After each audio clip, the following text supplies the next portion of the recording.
Isang gabi ng marangyang piging ang nauwi sa malagim na trahedya. Sa gitna ng ulan, natuklasan ni Sasha ang kataksilan ng kanyang mapalilang nakasintahang si Eduardo sa mismong bisig ng kanyang madrastang si Elena. Wala kang silbi, Sasha. Isang kang basurang palamuti. Ang huling hiyaw na dumurog sa kanyang puso. Sa kalsadang puno ng putik, nasira ang kanyang sasakyan at ang kanyang mundo. Sino ang mag-aakala na sa mga kamay ng isang maruming mekanikong si Jim, matatagpuan niya ang lunas sa pusong nagdurugo? Kaya ba ng pag-ibig na burahin ang hapdi ng kahapon? Isang hangal na dekorasyon lang si Sasha sa buhay ko, Elena. Huwag kang mag-alala. Kapag nakuha ko na ang pirma niya sa mga dokumentong ito, itatapon ko ang babaeng iyan na parang basang-basahan. Pagod na akong magpanggap na mahal ko ang isang spoiled brat na tulad niya. Ang boses ni Eduardo ay malamig, matalim, at walang bahid ng pagsisisi. Sa labas ng pintuan ng silid-aklatan, nanigas si Sasha. Ang kamay niyang nakahawak sa seradura ay tila naging yelo. Hawak-hawak niya sa kabilang kamay ang isang maliit na velvet box, isang mamahaling relo na balak niyang isorpresa kay Eduardo para sa kanilang engagement party ngayong gabi. Ang relong iyon ay simbolo ng kanyang tiwala, ng kanyang pangarap na bubuo sila ng sariling pamilya. Ngunit ang bawat salitang lumalabas sa bibig ng lalaking pinakamamahal niya ay tila mga lason na unti-unting pumapatay sa kanyang pagkatao. Siguraduhin mo lang, Eduardo. Sagot ng isang pamilyar na boses ng babae na lalong nagpaguho sa mundo ni Sasha. Ayaw kong magtagal pa ang drama ninyo. Pagkatapos ng pirmahan, akin na ang lahat ng shares ng Imperial Motors na iniwan ng lolo niya. At sa akin ka na rin habang buhay. Si Elena, ang kanyang madrasta. Ang babaeng itinuring niyang pangalawang ina matapos mamatay ang kanyang tunay na magulang. Ang dalawang taong pinagkatiwalaan niya ng kanyang buhay at hinaharap ay kasalukuyang nagpaplano kung paano siya uubusin, kung paano siya lalamunin ng buhay. Naramdaman ni Sasha ang panunuyo ng kanyang lalamunan. Ang kanyang puso ay tumitibok ng mabilis, tila isang ibon na pilit kumakawala sa isang masikip na hawla. Nanginig ang kanyang mga tuhod hanggang sa hindi na niya kayang itayo ang sariling timbang. Ang maliit na velvet box ay dahan-dahang nadulas mula sa kanyang mga daliri. Bumagsak ito sa makapal na alpombra ng walang tunog, ngunit sa pandinig ni Sasha, ang pagbagsak na yun ay tila isang malakas na pagsabog na nagpira-piraso sa kanyang kaluluwa. Hindi siya makahinga. Ang hangin sa loob ng mansyon na dati ay amoy mamahaling pabango ay tila naging usok na sumasakal sa kanya. Hindi siya sumigaw. Hindi siya pumasok para sampalin ang dalawa. Sa halip, ang sakit na kanyang naramdaman ay nauwi sa isang nakabibinging katahimikan. Isang uri ng sakit na hindi kayang ilabas ng luha.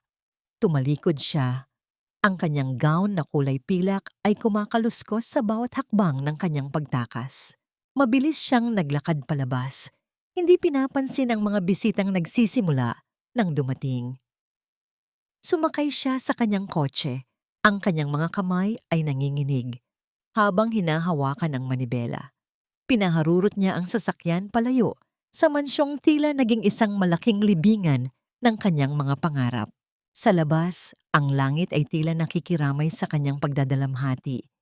Ang ulan ay biglang bumuhos ng malakas, humahagupit sa salamin ng kanyang sasakyan. Ang mga wiper ay mabilis na gumagalaw, ngunit hindi nito kayang alisin ang labanang nagaganap sa loob ng kanyang isipan.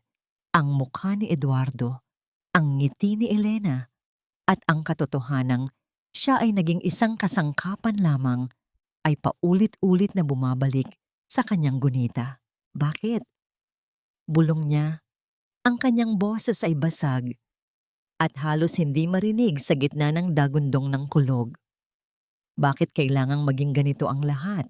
Habang paakyat sa madilim at madulas na kalsada patungong Tagaytay, isang kakaibang tunog ang narinig mula sa makina ng kanyang sasakyan.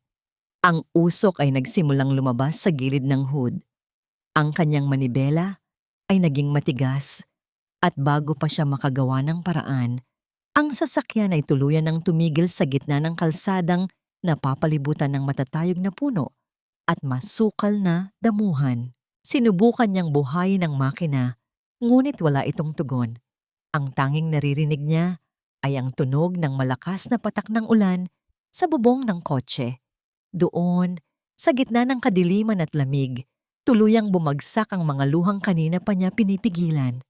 Ang prinsesa ng Imperial Motors ay nakaupo sa loob ng isang nasirang sasakyan, basang-basa ng sariling luha at walang sinumang matatawagan. Sa bawat hampas ng ulan sa kanyang balat, para bang unti-unting nahuhugasan ang mga alaala ng kanyang nakaraan. Wala siyang kasama, wala siyang masandalan. At sa mga sandaling iyon, mas tila kaakit-akit pa ang tuluyang paglisan kaysa harapin ang panibagong araw na puno ng sakit at pagkakanulo. Isang malakas na katok sa salamin ng kanyang bintana ang nagpabalik sa kanyang diwa. Isang anino ng lalaki ang nakatayo sa labas, basang-basang sa ulan. May 2 bitbit na gamit, at ang mga mata ay nakatitig sa kanya sa likod ng malabong salamin. Ang lalaking yon ay amoy langis, amoy pawis, at amoy ng isang mundong hindi kailanman naging bahagi ng buhay ni Sasha. Nang dahan-dahang ibaba ni Sasha ang bintana, ang malamig na hangin ay pumasok, kasabay ng mabigat na boses ng estranghero. "Miss, kailangan mo ba ng tulong? O balak mong hintayin na ano rin ng baha ang sasakyan mo rito?" Tiningnan ni Sasha ang lalaki.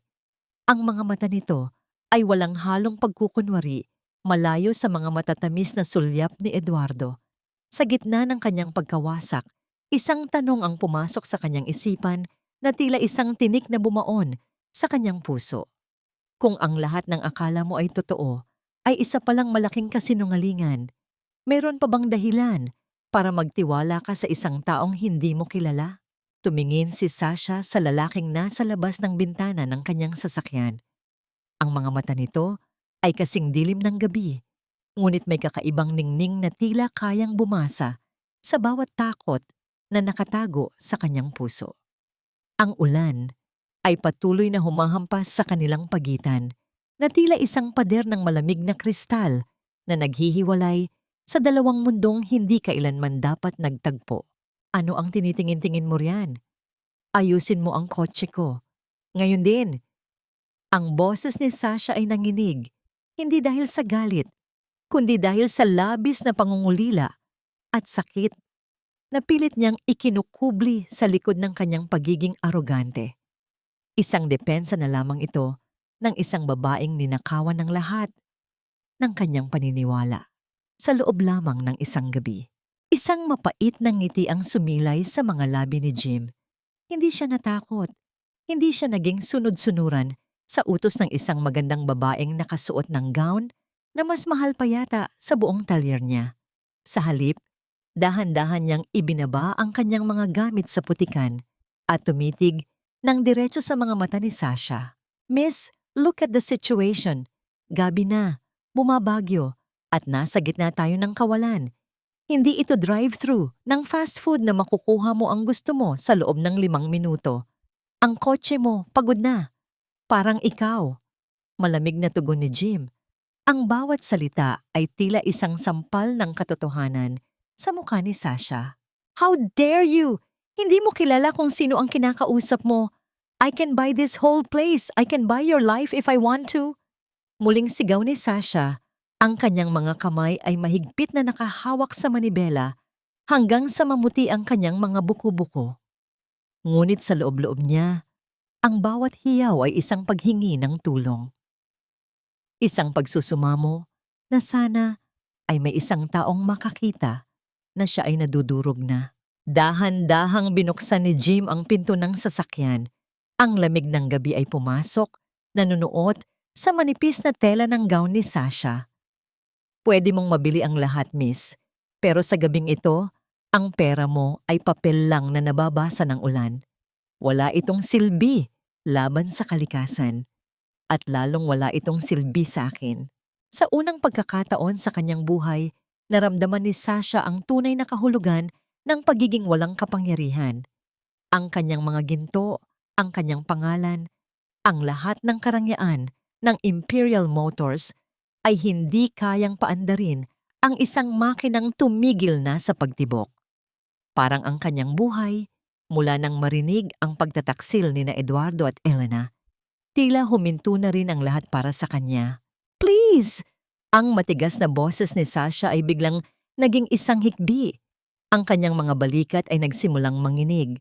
Ang lahat ng pagpapanggap ay tuluyan ng gumuho sa ilalim ng bigat ng ulan. Please, ayusin mo na ito. Gusto ko nang umalis dito. Gusto ko nang takasan ang lahat. Naramdaman ni Jim ang paglambot ng kanyang puso. Nakita niya ang isang batang babae na naliligaw sa gitna ng unos, hindi lamang ng ulan, kundi ng sariling damdamin. Lumapit siya ng kaunti. Ang amoy ng langis at ulan ay humalo sa amoy ng mamahaling pabango ni Sasha. Isang pagtatagpo ng luho at hirap, Bo. Hindi ko ito maayos dito, miss. Kailangan nating hilahin ang kotse mo sa talyer ko. Malapit na rito?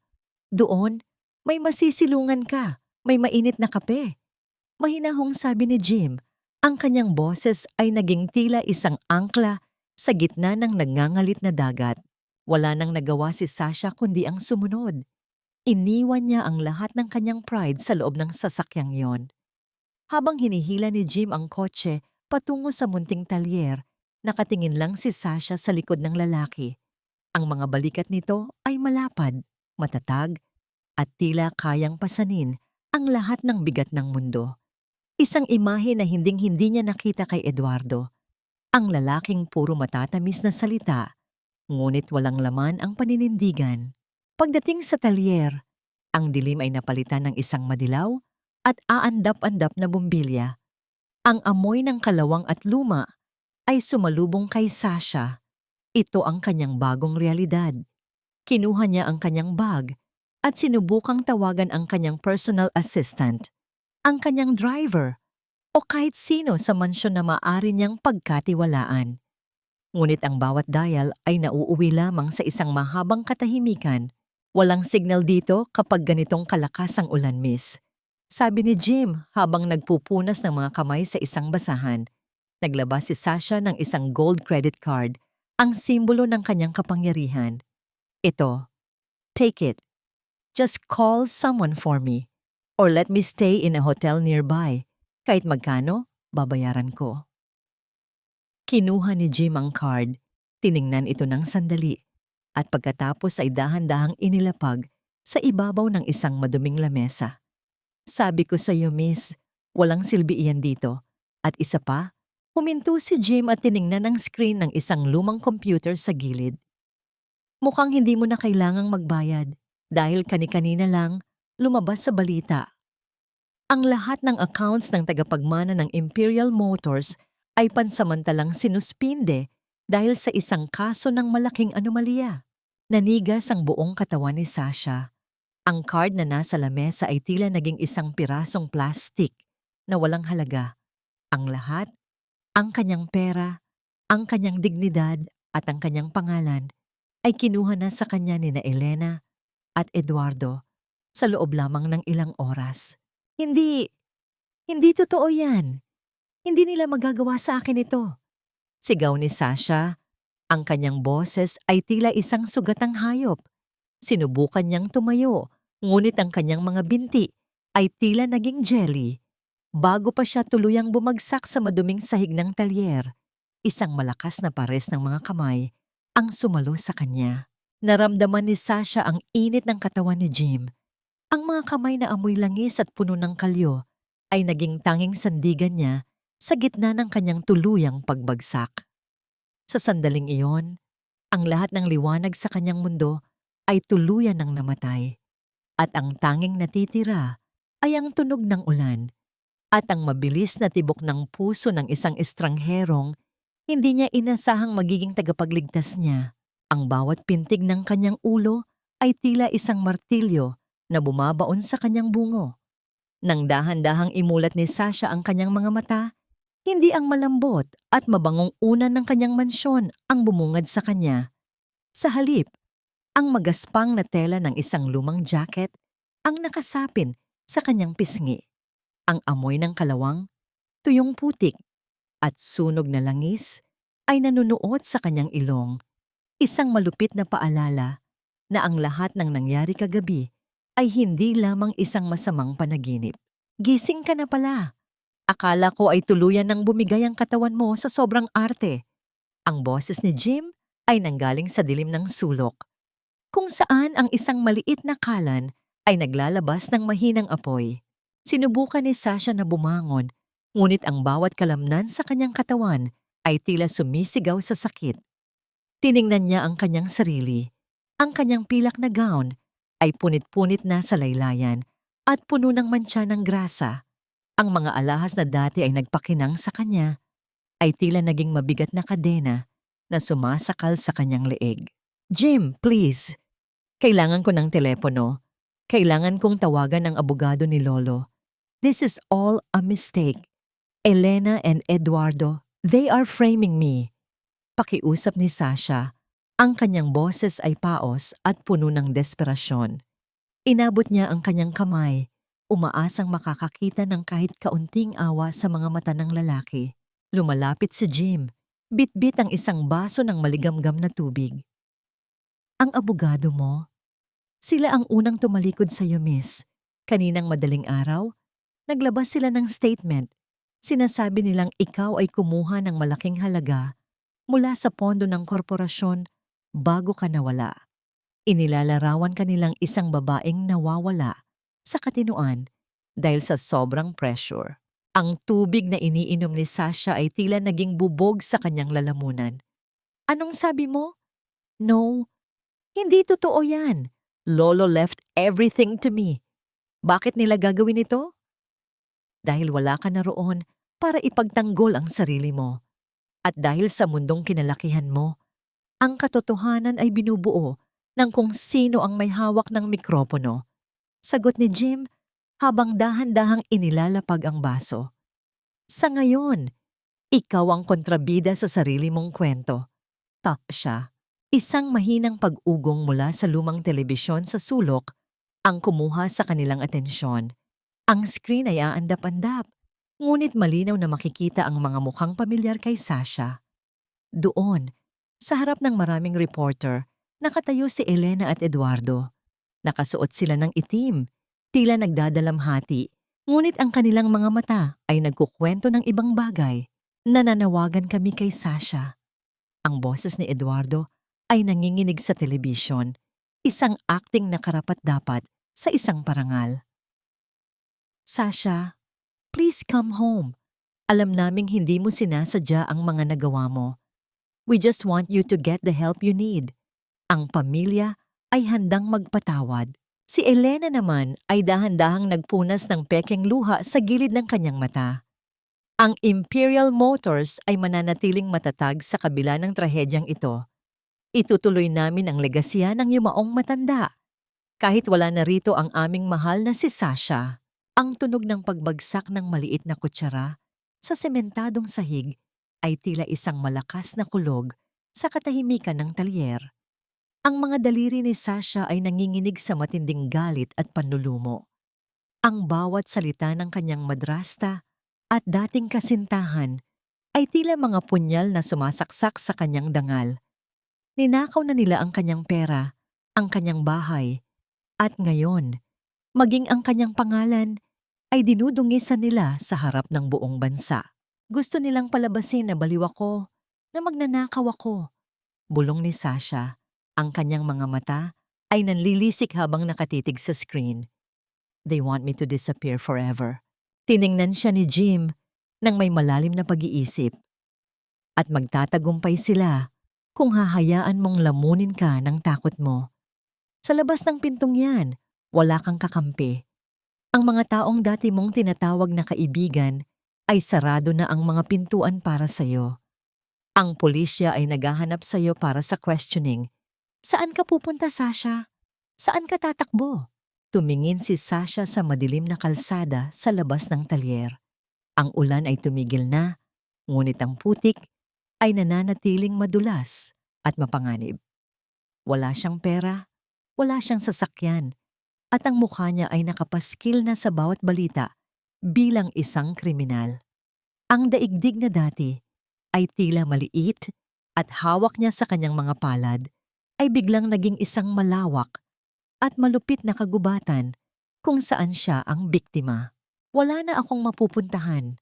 Ang pag-amin na yon ay tila isang mabigat na batong dumagan sa kanyang dibdib. Ang luha ay dahan-dahang pumatak sa kanyang maruming gown. Bumabasa sa telang dati ay sumisimbolo ng kanyang yaman, ngunit ngayon ay simbolo na ng kanyang kahihiyan. Lumapit si Jim at iniabot ang isang lumang tinapay. Hindi ka pwedeng manatili rito sa talyer. Baka mahanap ka ng mga tauhan ni Eduardo rito. May isang lugar akong alam. Malayo sa kinang ng syudad, pero sapat para hindi ka nila mahanap. Ngunit kailangan mong iwanan ang lahat, Sasha. Ang pagiging prinsesa mo, ang kayabangan mo, at ang pangalang imperial. Tumingala si Sasha sa lalaking mekaniko. Sa gitna ng kadiliman, ang mukha ni Jim ay tila isang liwanag ng pag-asa, gaano man ito kalabo. Bakit mo ako tinutulungan? After how I treated you. Ngumiti ng tipid si Jim, isang nangiting may halong pait at alaala. Dahil alam ko ang pakiramdam ng mawalan ng lahat, miss. At dahil ang lolo mo, may utang na loob ako sa kanya na hindi mo pa alam. Bago pa makapagtanong si Sasha, isang malakas na tunog ng sirena ng pulisya ang narinig mula sa di kalayuan. Ang pulang ilaw ay aandap-andap sa mga pader ng talyer, palapit ng palapit. Tara na, mabilis na sabi ni Jim, habang hinahila ang braso ni Sasha. Dahil kapag nahuli ka nila ngayon, wala nang pagkakataon para makuha mo ang hustisya. Ang mga anino ni na Jim at Sasha ay tila naghahabulan sa ilalim ng malamig na ulan, habang mabilis silang tumatakas sa likod ng talyer. Ang bawat hakbang ni Sasha ay isang malupit na pagsubok. Ang kanyang mamahaling sapatos ay nabaon sa malambot at madulas na putik. Tila hinihila siya pababa ng lupang dati ay hindi niya man lang tinatapakan. Ang pulso ng kanyang puso ay mabilis at malakas, tila isang tambol na sumasabay sa papalayong sirena ng pulisya. Isinakay siya ni Jim sa isang lumang tricycle na may kalawang sa bawat kanto. Ngunit sa sandaling iyon, ang karag-karag na sasakyang ito ay tila isang marangyang karwahe na naglalayo sa kanya sa kapahamakan. Habang binabaybay nila ang madidilim na eskinita ng isang barangay na hindi pamilyar sa kanya, tanging ang tunog ng humihingal na makina at ang paghampas ng ulan sa trapal ang namamagitan sa kanilang dalawa. Saan mo ako dadalhin? Tanong ni Sasha. Ang kanyang boses ay tila isang marupok na sinulid na anumang sandali ay mapuputol. Sa lugar kung saan hindi ka hahanapin ng mga taong ang tingin sa mundo ay puro kislap at bango, sagot ni Jim nang hindi lumilingon. Ang kanyang mga kamay ay matatag na nakahawak sa manibela, ang kanyang likuran ay tila isang pader na humaharang sa lamig na gustong sumakal kay Sasha. Huminto ang sasakyan sa harap ng isang munting tahanan na gawa sa pinagtagpi-tagping kahoy at semento. Ang bubong na yari sa galvanized iron ay may mga bahagi ng kalawang at ang bakod ay binubuo ng mga halamang mayayabong sa kabila ng dilim. Sa loob ng bahay, isang madilaw na liwanag ang sumisilip sa bintana, nagbibigay ng kakaibang init sa gitna ng malamig na gabi. Nandito na tayo. Baba na, utos ni Jim.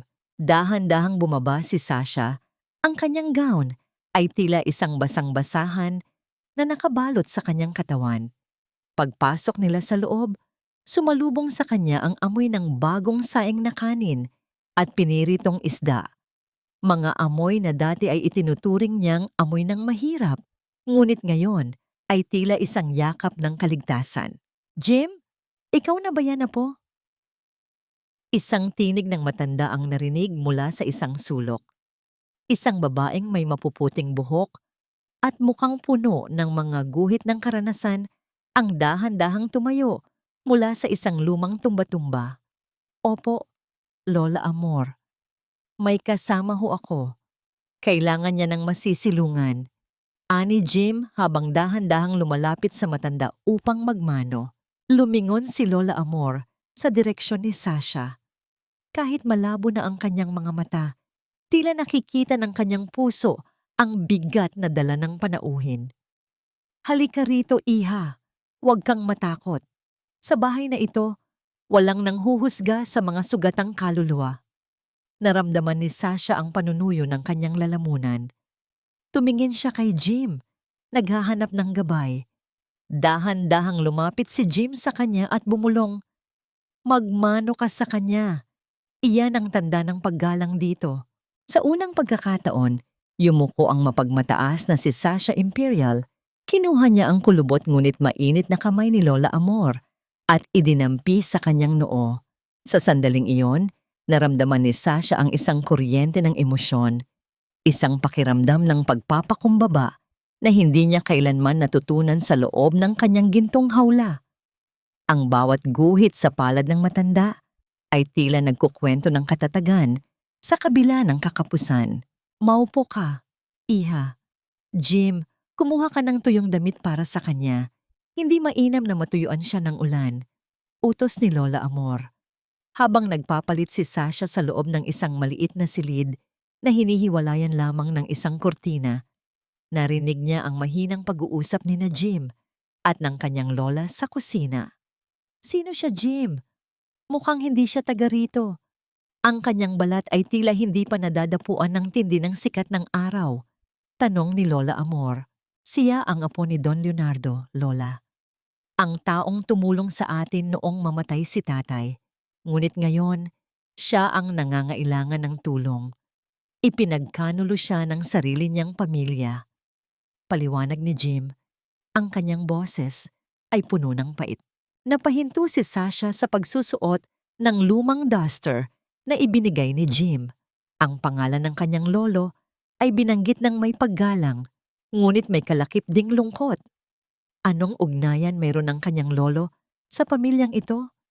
Bakit tila may mga lihim na pilit na itinatago ang bawat sulok ng munting bahay na ito? Nang lumabas siya, inalok siya ni Lola Amor ng isang mangkok ng lugaw. Kain na, iha. Pasensya ka na. At ito lang ang maihahain namin. Hindi kami mayaman sa material na bagay, pero busog ang aming puso. Isang subo pa lamang ng lugaw, naramdaman ni Sasha ang pag-init ng kanyang dibdib.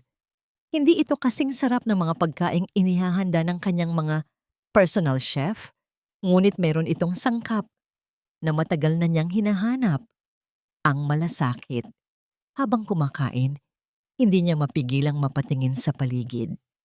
Sa dingding, may mga nakadikit na sertipiko ng karangalan ni Jim sa pag-aaral at isang lumang litrato ng isang lalaking kamukhang kamukha niya na may hawak na wrench sa harap ng isang lumang makina. Ang tatay mo ba yan? Mahinang tanong ni Sasha. Tumango si Jim habang naglilinis ng isang bahagi ng sahig. Oo, isang mahusay na mekaniko. Sinasabi niya sa akin noon, ang makina ay parang tao. Kapag pinabayaan mo, masisira. Pero kapag inalagaan mo, dadalhin ka nito sa malayo. Sayang lang. At hindi niya naabutan ang pagtatapos ko. Nagkaroon ng sandali ng katahimikan, isang katahimikang hindi nakakabingi kundi nakakapag-isip. Sa loob ng ilang oras, naranasan ni Sasha ang mawalan ng yaman, ang mahabol ng pulisya, at ang makakita ng tunay na pagkalinga sa kamay ng mga estranghero. Ang kanyang dating mundo ay tila isang malabong alaala na lamang. Ngunit ang katahimikan ay muling nabasag nang buksan ni Jim ang isang maliit at lumang radyo. Ang balita ay tungkol pa rin sa kanya. Ang mga awtoridad ay naniniwala na si Sasha Imperial ay nagtatago sa tulong ng isang sindikato. Ayon kay Eduardo Valderrama, ang kanyang kasintahan, si Sasha ay may malubhang karamdaman sa pag-iisip at maaaring maging mapanganib sa kanyang sarili at sa iba. Isang malaking gantimpala ang ibibigay sa sino mang makakapagturo sa kanyang kinaroroonan. Nanlamig ang mga kamay ni Sasha. Ang kutsara ay dahan-dahang nalaglag sa mangkok. Lumikha ng isang mahinang tunog sa gitna ng sementadong lamesa. Anong sinabi niya? Baliw ako? Mapanganib? Tumingin si Jim sa kanya. Ang kanyang mga mata ay puno ng determinasyon. Ganyan sila maglaro, Sasha. Dudurugin ka muna nila sa mata ng publiko bago kanila tuluyang ubusin. Kaya hindi ka pwedeng lumabas. Dito ka lang. Sa sandaling iyon, may isang itim na sasakyan na dahan-dahang huminto sa tapat ng kanilang bakod. Hindi ito ang sasakyan ng pulis. Ito ay isang mamahaling SUV na tila hindi nararapat sa lugar na yon. Ang ilaw nito ay nakatutok ng diretso sa pintuan ng bahay ni na Jim. Napatayo si Jim. Ang kanyang mga kalamnan ay naging alerto. Huwag kang lalabas, Sasha. Lola, pumasok kayo sa kwarto. Sumilip si Sasha sa siwang ng bintana. Ang kanyang puso ay tila gustong tumalon palabas ng kanyang dibdib. Sino ang nakahanap sa kanila? At paano sila nahanap ng ganoon kabilis? Ang takot na akala niya ay humupa na, ay muling bumalik. Mas matindi at mas nakakasakal. Ang bawat segundong lumilipas ay tila isang patak ng asidong kumakain sa lakas ng loob ni Sasha. Sa loob ng munting silid, ang tanging naririnig niya ay ang sarili niyang mabilis na paghinga at ang mahinang pag-ungol ng hangin na pumapasok sa mga siwang ng dingding. Nakasilip siya sa siwang ng bintana. Ang kanyang mga mata ay nanlalaki sa takot habang pinagmamasdan ang dahan-dahang pagbaba ng isang lalaki mula sa itim na sasakyan. Ang lalaki ay matangkad, naka-Amerikana, at may suot na madilim na salamin kahit hating gabi na. Hindi kailangan ni Sasha ng liwanag para makilala ang bawat galaw nito. Ito ang kanang kamay ni Eduardo, ang taong laging nasa likod nito sa bawat maruming transaksyon ng kumpanya. Jim, parating na sila. Bulong ni Sasha. Ang kanyang boses ay nanginginig sa matinding takot. Hahanapin nila ako. Sasaktan nila kayo. Manatili ka lang dyan, Sasha. Huwag kang gagawa ng anumang ingay. Ang utos ni Jim ay maikli ngunit puno ng awtoridad. Lumabas siya ng pintuan. Ang kanyang mga kamay ay nakakuyom sa kanyang gilid, handang harapin ang anumang bagyong parating. Ang tunog ng mga yabag ng sapatos sa tuyong dahon sa labas ay tila isang babala ng kamatayan. Narinig ni Sasha ang pagbukas ng pinto ng bakod, ang kalansing ng bakal na nagkiskisan sa isa't isa, na sinundan ng isang malamig at mapang-uyam na boses. Magandang gabi, kaibigan. Mukhang malalim na ang gabi pero gising ka pa. Ani ng tauhan ni Eduardo. Naghahanap kami ng isang babae. Isang prinsesa na naligaw ng landas. Baka sakaling napadaan siya rito sa iyong munting palasyo? Mekaniko ako. Hindi ako bantay ng kalsada. Sagot ni Jim. Ang kanyang boses ay kasing tigas ng bakal sa kanyang talyer. At sa pagkakaalam ko, walang prinsesa na nanaising dumaan sa isang lugar na puno ng putik at hirap. Baka nagkamali kayo ng direksyon. Huwag tayong maglokohan, Jim. Alam naming kinuha mo ang sasakyan niya sa talyer mo. Ang boses ng lalaki ay lalong naging seryoso. Ibigay mo na siya sa amin at bibigyan ka namin ng halagang hindi mo kikitain sa buong buhay mo ng pag-aayos ng mga bulok na makina. Sa loob ng silid, napasandal si Sasha sa dingding. Ang kanyang puso ay tila isang ibon na pilit kumakawala sa hawlan ng kanyang dibdib. Pera. Laging pera. Akala niya ay sapat na ang lahat ng yaman niya para bilhin ang katapatan. Pero ngayon, ang parehong pera ring iyon ang ginagamit para hantingin siya na parang isang hayop. Ang pera niyo ay walang halaga rito. Matapang na sagot ni Jim. Ang tanging meron kami rito ay dangal. At ang dangal ay hindi ibinibenta. Umalis na kayo bago ko tawagin ang mga kapitbahay at sabihing may mga estrangherong nanggugulo sa gitna ng gabi. Isang mahabang katahimikan ang namayani. Tila nagpapakiramdaman ang dalawang panig. Pagkatapos ng ilang sandali, na tila walang katapusan. Narinig ni Sasha ang pagpihit ng gulong ng sasakyan at ang unti-unting paglayo ng tunog ng makina. Ngunit alam niya at alam din ni Jim na hindi ito ang huli. Isang babala lamang ito. Nang bumalik si Jim sa loob, ang kanyang mukha ay puno ng tensyon. Tumingin siya kay Sasha na ngayon ay nakaupo sa sahig, yakap-yakap ang sariling mga tuhod. Ang dating luntian at buhay na mga mata ng dalaga ay tila nawalan na ng ningning. Hindi ka naligtas dito kung mananatili kang si Sasha Imperial, sabi ni Jim habang dahan-dahang lumalapit sa kanya. Mula sa araw na ito, kailangang mamatay ang pagiging prinsesa mo. Kailangan mong matutong maging bahagi ng mundong ito kung gusto mong mabuhay. Kinabukasan, ang sikat ng araw ay hindi nagdala ng kagalakan kay Sasha. Sa harap niya ay isang tumpok ng mga lumang damit at isang gunting. Tumingin siya sa salamin. Ang kanyang mahaba at malasotlang buhok na inalagaan niya ng maraming taon ay tila naging isang pabigat. Gawin mo na, bulong ni Sasha kay Jim. Burahin mo na ang lahat ng bakas ng babaeng minahal ni Eduardo. Burahin mo na ang babaeng naging tanga sa pag-ibig. Dahan-dahang hinawakan ni Jim ang gunting. Ang bawat pagputol ng talim sa buhok ni Sasha ay tila isang pagpunit sa kanyang nakaraan. Ang mahahabang hibla ay dahan-dahang nahulog sa sementadong sahig, tila mga dahon ng rosas na nalalanta sa gitna ng tag-init.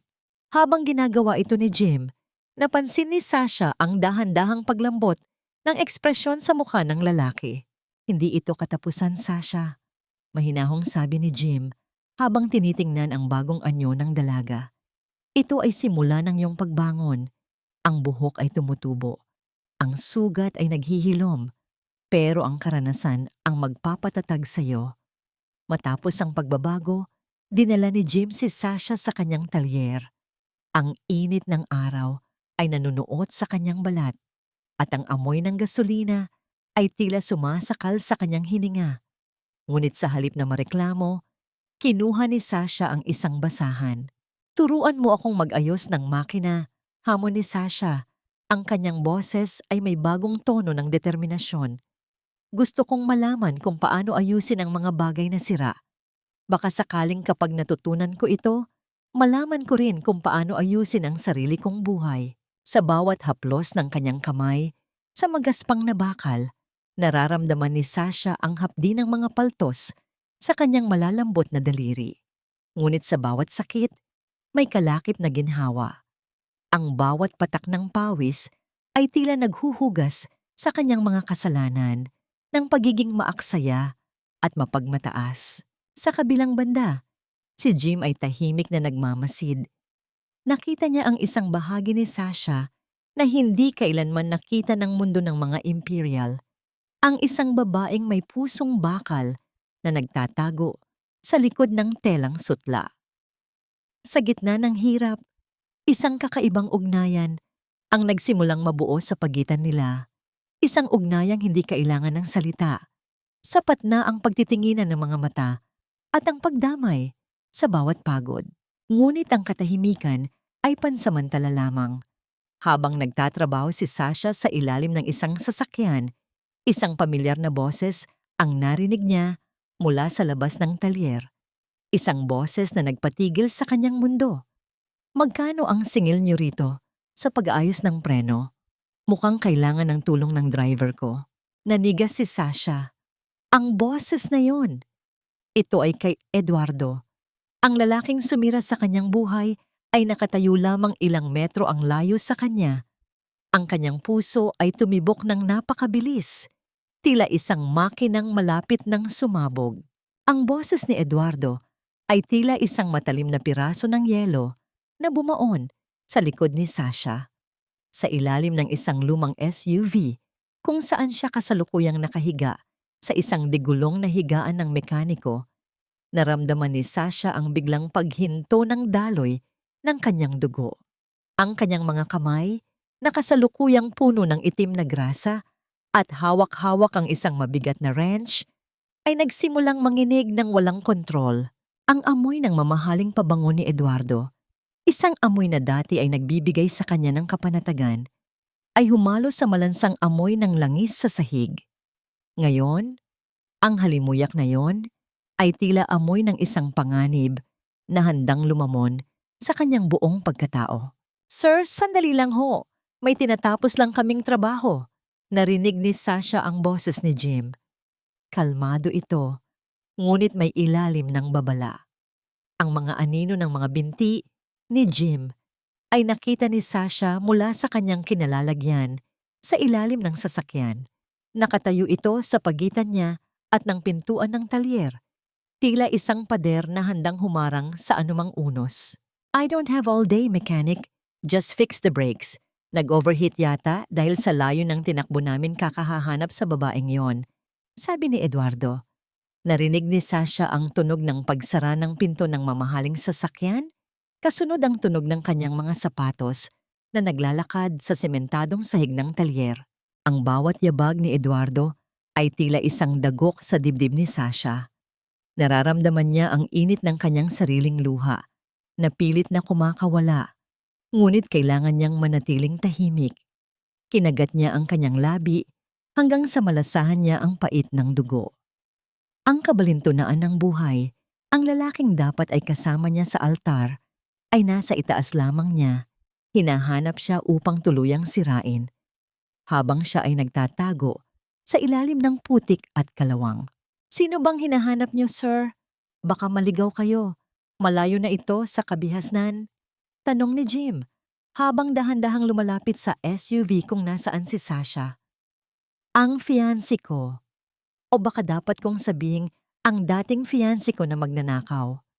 Sasha Imperial, baka may nakita kayong babaeng mukhang desperada at marumi? Ang tawa ni Eduardo ay maikli at puno ng pangungutya. Sayang. She used to be so beautiful.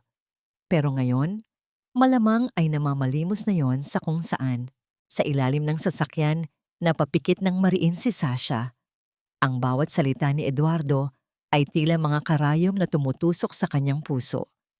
Ang pagmamahal na inakala niyang totoo ay naging isang malupit na biro. Naramdaman niya ang isang kamay na dahan-dahang humawak sa kanyang paa. Ang kamay ni Jim. Isang tahimik na senyas na nagsasabing, huwag kang gagalaw. Nandito ako.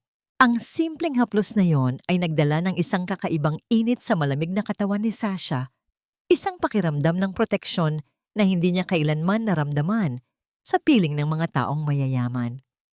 Wala kaming nakikitang ganyang babae rito, sir. Puro trabaho lang ang ginagawa namin, sagot ni Jim. Isuot mo na ang gloves mo, boy, at bilisan mo riyan, dagdag ni Jim na tinutukoy si Sasha bilang kanyang katulong sa talyer.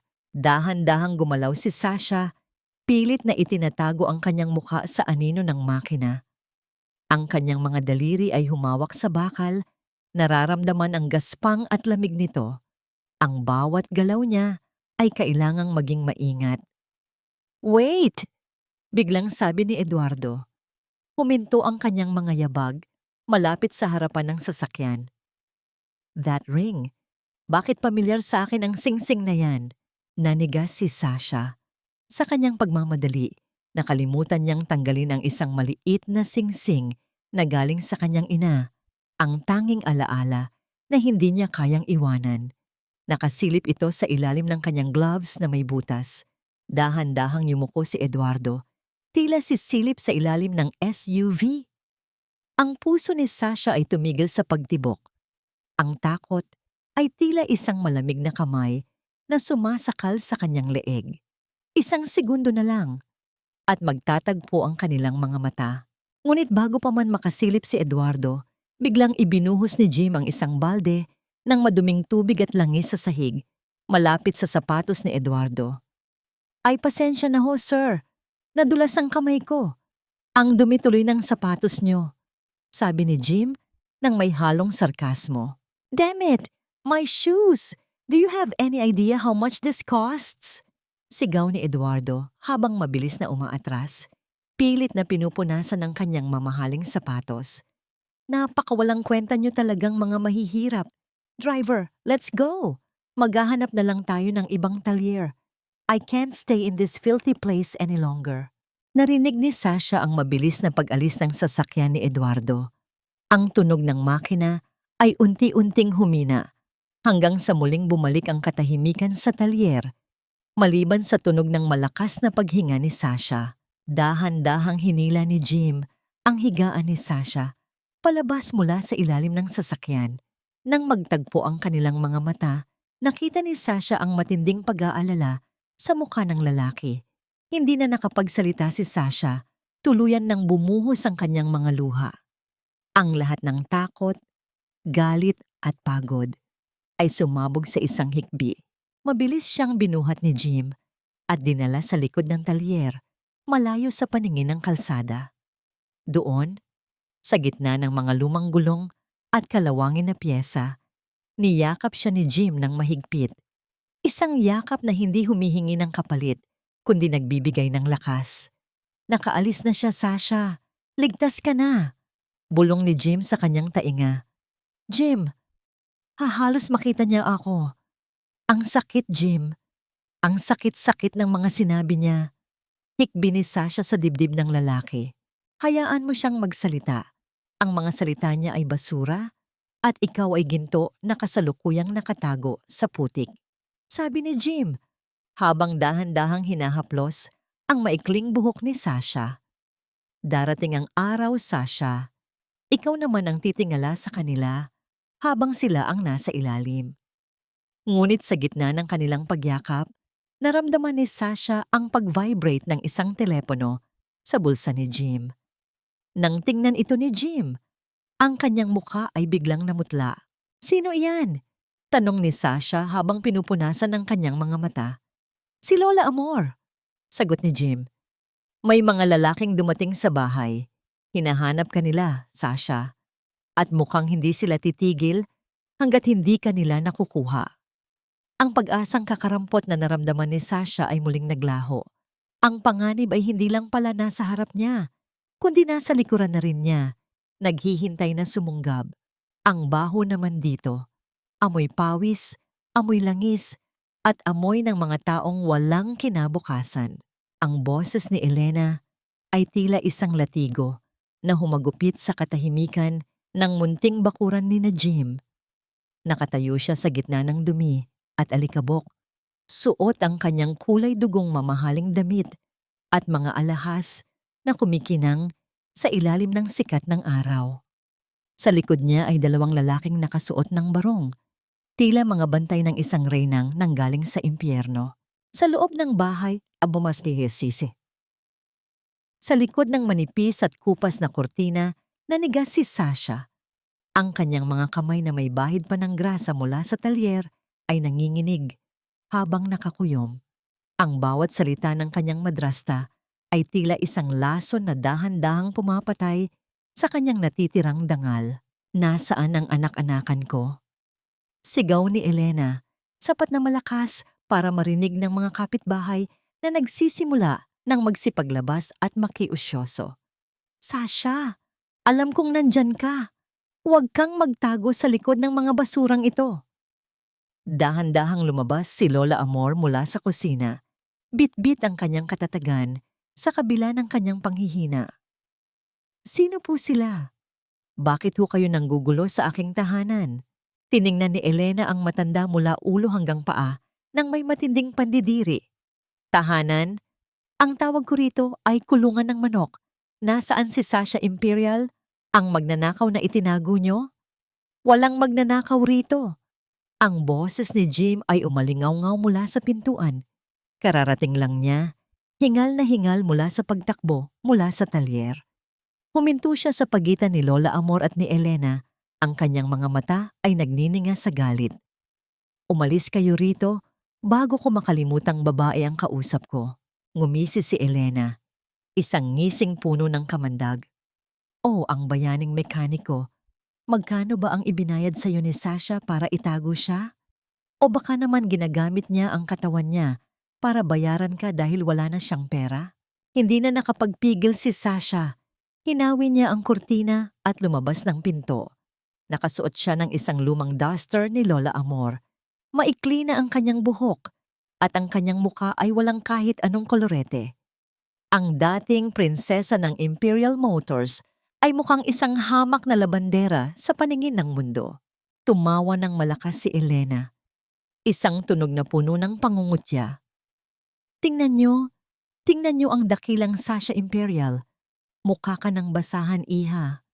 Bagay na bagay ka rito sa piling ng mga hampas lupa.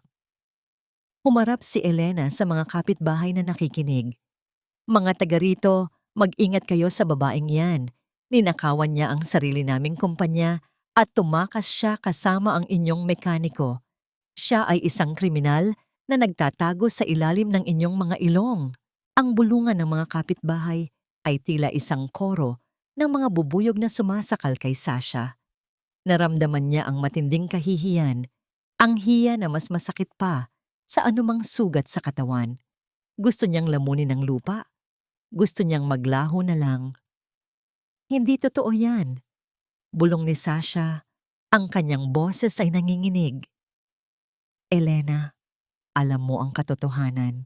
Lumapit si Elena kay Sasha at mabilis na dumapo ang isang malakas na sampal sa pisngi ng dalaga. Ang tunog ng palad na tumama sa balat ay tila isang putok ng baril sa katahimikan ng paligid. Napsandal si Sasha sa dingding. Ang kanyang pisngi ay biglang namula at naging mahapdi. Huwag mong babanggitin ang pangalan ko gamit ang maruming bibig mo, bulyaw ni Elena. Isang kang basura, Sasha, at ang basura ay nararapat lang sa tambakan. Bago pa muling maitaas ni Elena ang kanyang kamay, hinawakan ni Jim ang braso nito ng napakahigpit. Ang bawat daliri ni Jim ay tila bakal na bumaon sa balat ni Elena. Sabi ko, umalis na kayo. Ang boses ni Jim ay mababa, ngunit puno ng panganib.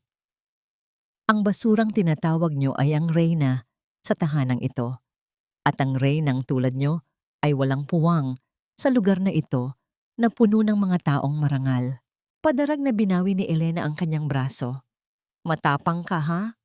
Sige, tignan natin kung hanggang saan ang tapang nyo kapag wala na kayong matirhan. Ang lupang kinatatayuan ng bahay na ito ay kabilang sa mga ari-ariang kinuha ko na sa ilalim ng pangalan ko. Bibigyan ko kayo ng 3 araw. 3 araw para lumayas dito o gigibain ko ang barong-barong na ito kasama ang ubaning matandang yan. Tumingin si Elena kay Sasha sa huling pagkakataon. Ang kanyang mga mata ay puno ng tagumpay. Iyan ang halaga ng pag-ibig mo, Sasha. Ang paghihirap ng mga taong tumulong sa'yo. Sumakay si Elena sa kanyang sasakyan. Iniwan ang alikabok at ang bawat pusong nadurog sa kanyang paglisan. Naiwan si Sasha na nakatayo sa gitna ng bakuran. Ang kanyang kamay ay nakahawak sa namamagang pisngi. Ang bawat tingin ng mga kapitbahay ay tila mga palasong tumutusok sa kanya. Dahan-dahang lumapit si Lola Amor at hinawakan ang kamay ni Sasha. Ang haplos ng matanda ay mainit at puno ng pagtanggap sa kabila ng panganib na mawalan sila ng tahanan. Huwag kang makikinig sa kanya, iha, mahinahong sabi ni Lola Amor. Ang tunay na yaman ay wala sa lupa o sa ginto, kundi sa katotohanang dala ng ating puso. Tumingin si Sasha kay Jim. Nakita niya ang pawis sa noo nito, ang pagod sa mga mata, at ang determinasyong protektahan sila kahit wala siyang armas. Ang sakit sa kanyang pisngi ay napalitan ng isang matinding galit at isang mas matinding pangako. Jim, kailangan nating lumaban, bulong ni Sasha. Ang kanyang boses ay hindi na nanginginig. Hindi ko hahayaang mawala ang bahay niyo dahil sa akin. Ngunit sa gitna ng kanilang pag-uusap, isang itim na sobre ang nakita ni Jim na sadyang iniwan ni Elena sa ibabaw ng kanilang lamesa. Nang buksan niya ito, ang kanyang mukha ay lalong namutla. Ano yan, Jim? Tanong ni Sasha. Isang warrant of arrest, sagot ni Jim. Para sa akin, Sasha, dahil sa pagkakanlong ng isang wanted na kriminal, ang huling alas ni Elena ay hindi lang pala ang pagpapalayas sa kanila, kundi ang tuluyang paghihiwalay sa kanila. Ang katarungang hinahanap ni Sasha ay tila isang bituin na lalong lumalayo habang sinusubukan niyang abutin. Ang tunog ng ulan sa bubong na yero ay tila isang malungkot na oyayi na sumasabay sa bawat hikbi ni Sasha sa loob ng madilim na kusina. Ang bawat patak ay nagpapaalala sa kanya ng mga luhang hindi niya maubos-ubos mula nang dumating ang bagyong hatid ni Elena. Nakaupo siya sa sahig, yakap ang kanyang mga tuhod, habang ang lamig ng semento ay nanunuot sa kanyang balat. Ang hapdi sa kanyang pisngi ay unti-unti nang humuhupa, ngunit ang hapdi sa kanyang puso ay tila lalong nagbabaga.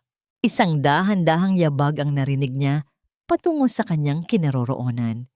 Hindi niya kailangang lumingon para malaman kung sino ito. Ang amoy ng langis, ulan, at ang init na dulot ng presensya nito ay sapat na para kilalanin niya si Jim. Uminom ka muna nito. Salabat iyan, mainam sa pakiramdam, mahinahong sabi ni Jim habang inilalapag ang isang umuusok na tasa sa tabi ni Sasha. Bakit hindi mo ako isuko, Jim? Bulong ni Sasha, ang kanyang boses ay basag. Look at what happened. Elena will take your house. Dadalhin ka nila sa kulungan dahil sa akin. Bakit mo tinitiis ang lahat ng ito para sa isang babaeng naging pabigat lang sa buhay mo? Dahan-dahang umupo si Jim sa tabi niya. Ang kanilang mga balikat ay magkadikit at naramdaman ni Sasha ang katatagan ng lalaki. Isang katatagang tila hindi kayang tapatan ng anumang yaman sa mundo. Hindi ka pabigat, Sasha. Tugon ni Jim. Tumingin siya sa malayo, sa siwang ng pinto kung saan tanaw ang malakas na buhos ng ulan. Nung mamatay ang tatay ko, wala kaming makain. Ang lolo mo, si Don Leonardo, siya ang nagbigay sa amin ng pagkakataon. Binigyan niya ako ng scholarship para makapag-aral ng mekanika. Sabi niya sa akin, Jim, balang araw, ang mga kamay mo ang mag-aayos ng mga bagay na sira. Hindi ko akalain na kasama ka sa mga bagay na tinutukoy niya. Dahan-dahang itinaas ni Jim ang kanyang kamay. Ang kanyang mga daliri na puno ng kalyo at itim na mantsa ng langis ay dahan-dahang dumampi sa pisngi ni Sasha doon sa bahaging sinampal ni Elena. Ang haplos niya ay napakagaan. Tila natatakot na masaktan pa lalo ang dalaga. Sasha, look at me! Bulong ni Jim. Dahan-dahang humarap si Sasha. Sa gitna ng madilim na kusina, ang mga mata ni Jim ay nagniningning sa katapatan. Naramdaman ni Sasha ang mabilis na tibok ng kanyang puso. Isang uri ng kilig na hindi niya naramdaman sa piling ni Eduardo.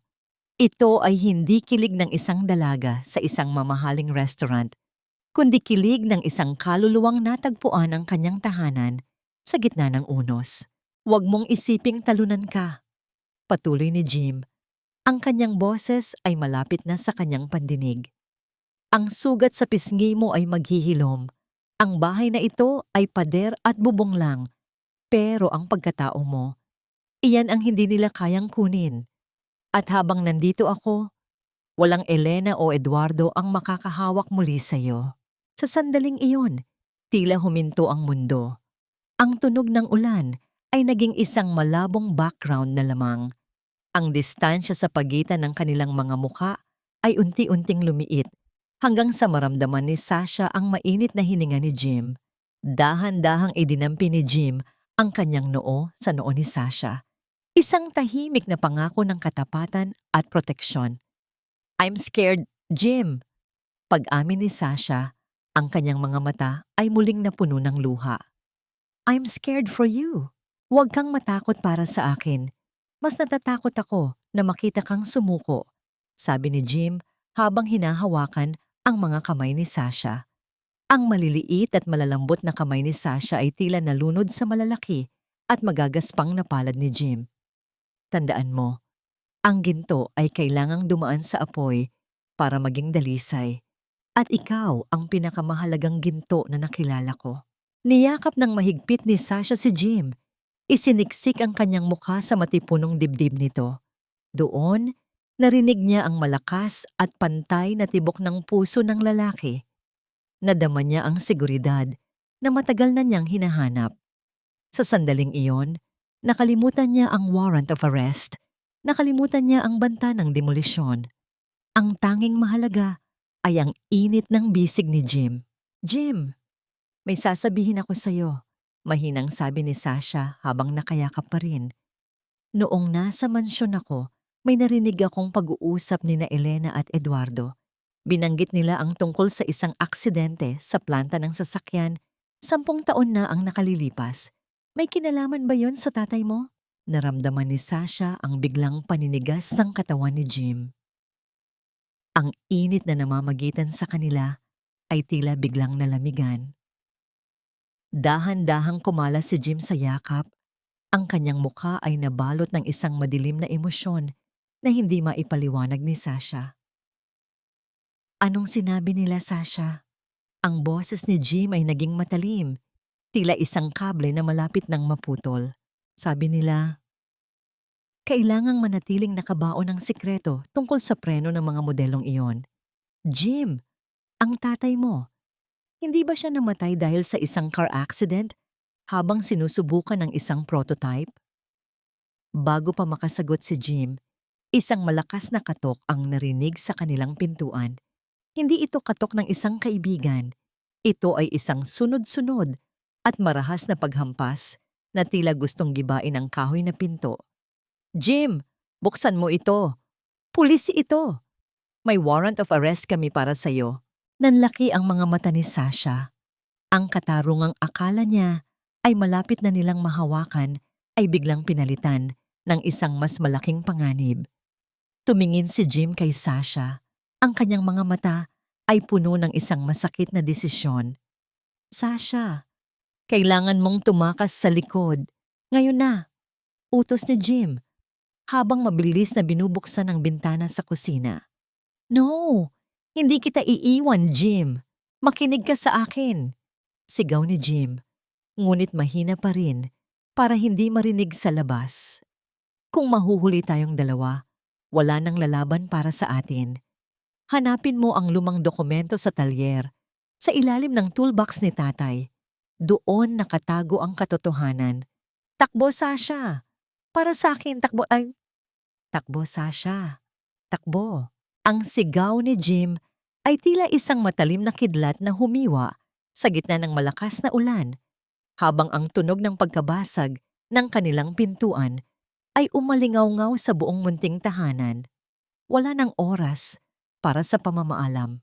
Sa huling pagkakataon, nakita ni Sasha ang mga mata ni Jim, puno ng pag-ibig at sakripisyo, bago siya tuluyang lumundag palabas ng bintana patungo sa madilim at maputik na likuran ng bahay. Narinig niya ang marahas na pagpasok ng mga pulis, ang kalansog ng mga kagamitang natatabig, at ang malamig na tunog ng bakal na posas na komandado sa mga kamay ni Jim. Bawat hakbang ni Sasha palayo ay tila pagpunit sa sarili niyang laman. Ang putik ay dumasal sa kanyang mga paa, tila hinihila siya pababa, ngunit ang pangako niya kay Jim ang nagsilbing lakas niya para magpatuloy. Basang-basa at nanginginig sa ginaw, narating ni Sasha ang talyer. Ang lugar na dati ay puno ng buhay at ingay ng mga makina ay tila isang malaking libingan sa gitna ng kadiliman. Ang amoy ng langis at kalawang ay tila sumasakal sa kanya, ngunit hindi siya tumigil. Hinanap niya ang toolbox ng tatay ni Jim, ang pulang kahon na puno ng gasgas at mantsa ng panahon. Ang kanyang mga daliri ay sugatan na, nanginginig habang hinahalungkat ang bawat drawer. "Nasaan ka na? Please, nasaan ka na?" Bulong niya sa gitna ng mga hikbi. Sa pinakailalim ng toolbox, naramdaman niya ang isang matigas na bahagi. Isang lihim na partition. Gamit ang isang distornilyador, pinuwersa niya itong buksan hanggang sa narinig niya ang tuyot na tunog ng kahoy na nabiyak. Doon, nakatago ang isang makapal na envelope na nakabalot sa plastic. Sa loob nito ay isang lumang notebook at mga dokumentong may selyo ng Imperial Motors. Sa bawat paglipat niya ng pahina, sa tulong ng aandap-andap na flashlight, ang mundo ni Sasha ay unti-unting gumuho sa pangalawang pagkakataon. Hindi aksidente ang pagkamatay ng tatay ni Jim. Ito ay isang planadong kapabayaan. Ang ulat ay malinaw. Ang preno ng prototype ay may depekto. Ngunit sa halip na itigil ang produksyon, pinirmahan ng kanyang lolo, si Don Leonardo, ang utos na ituloy ito para sa kita.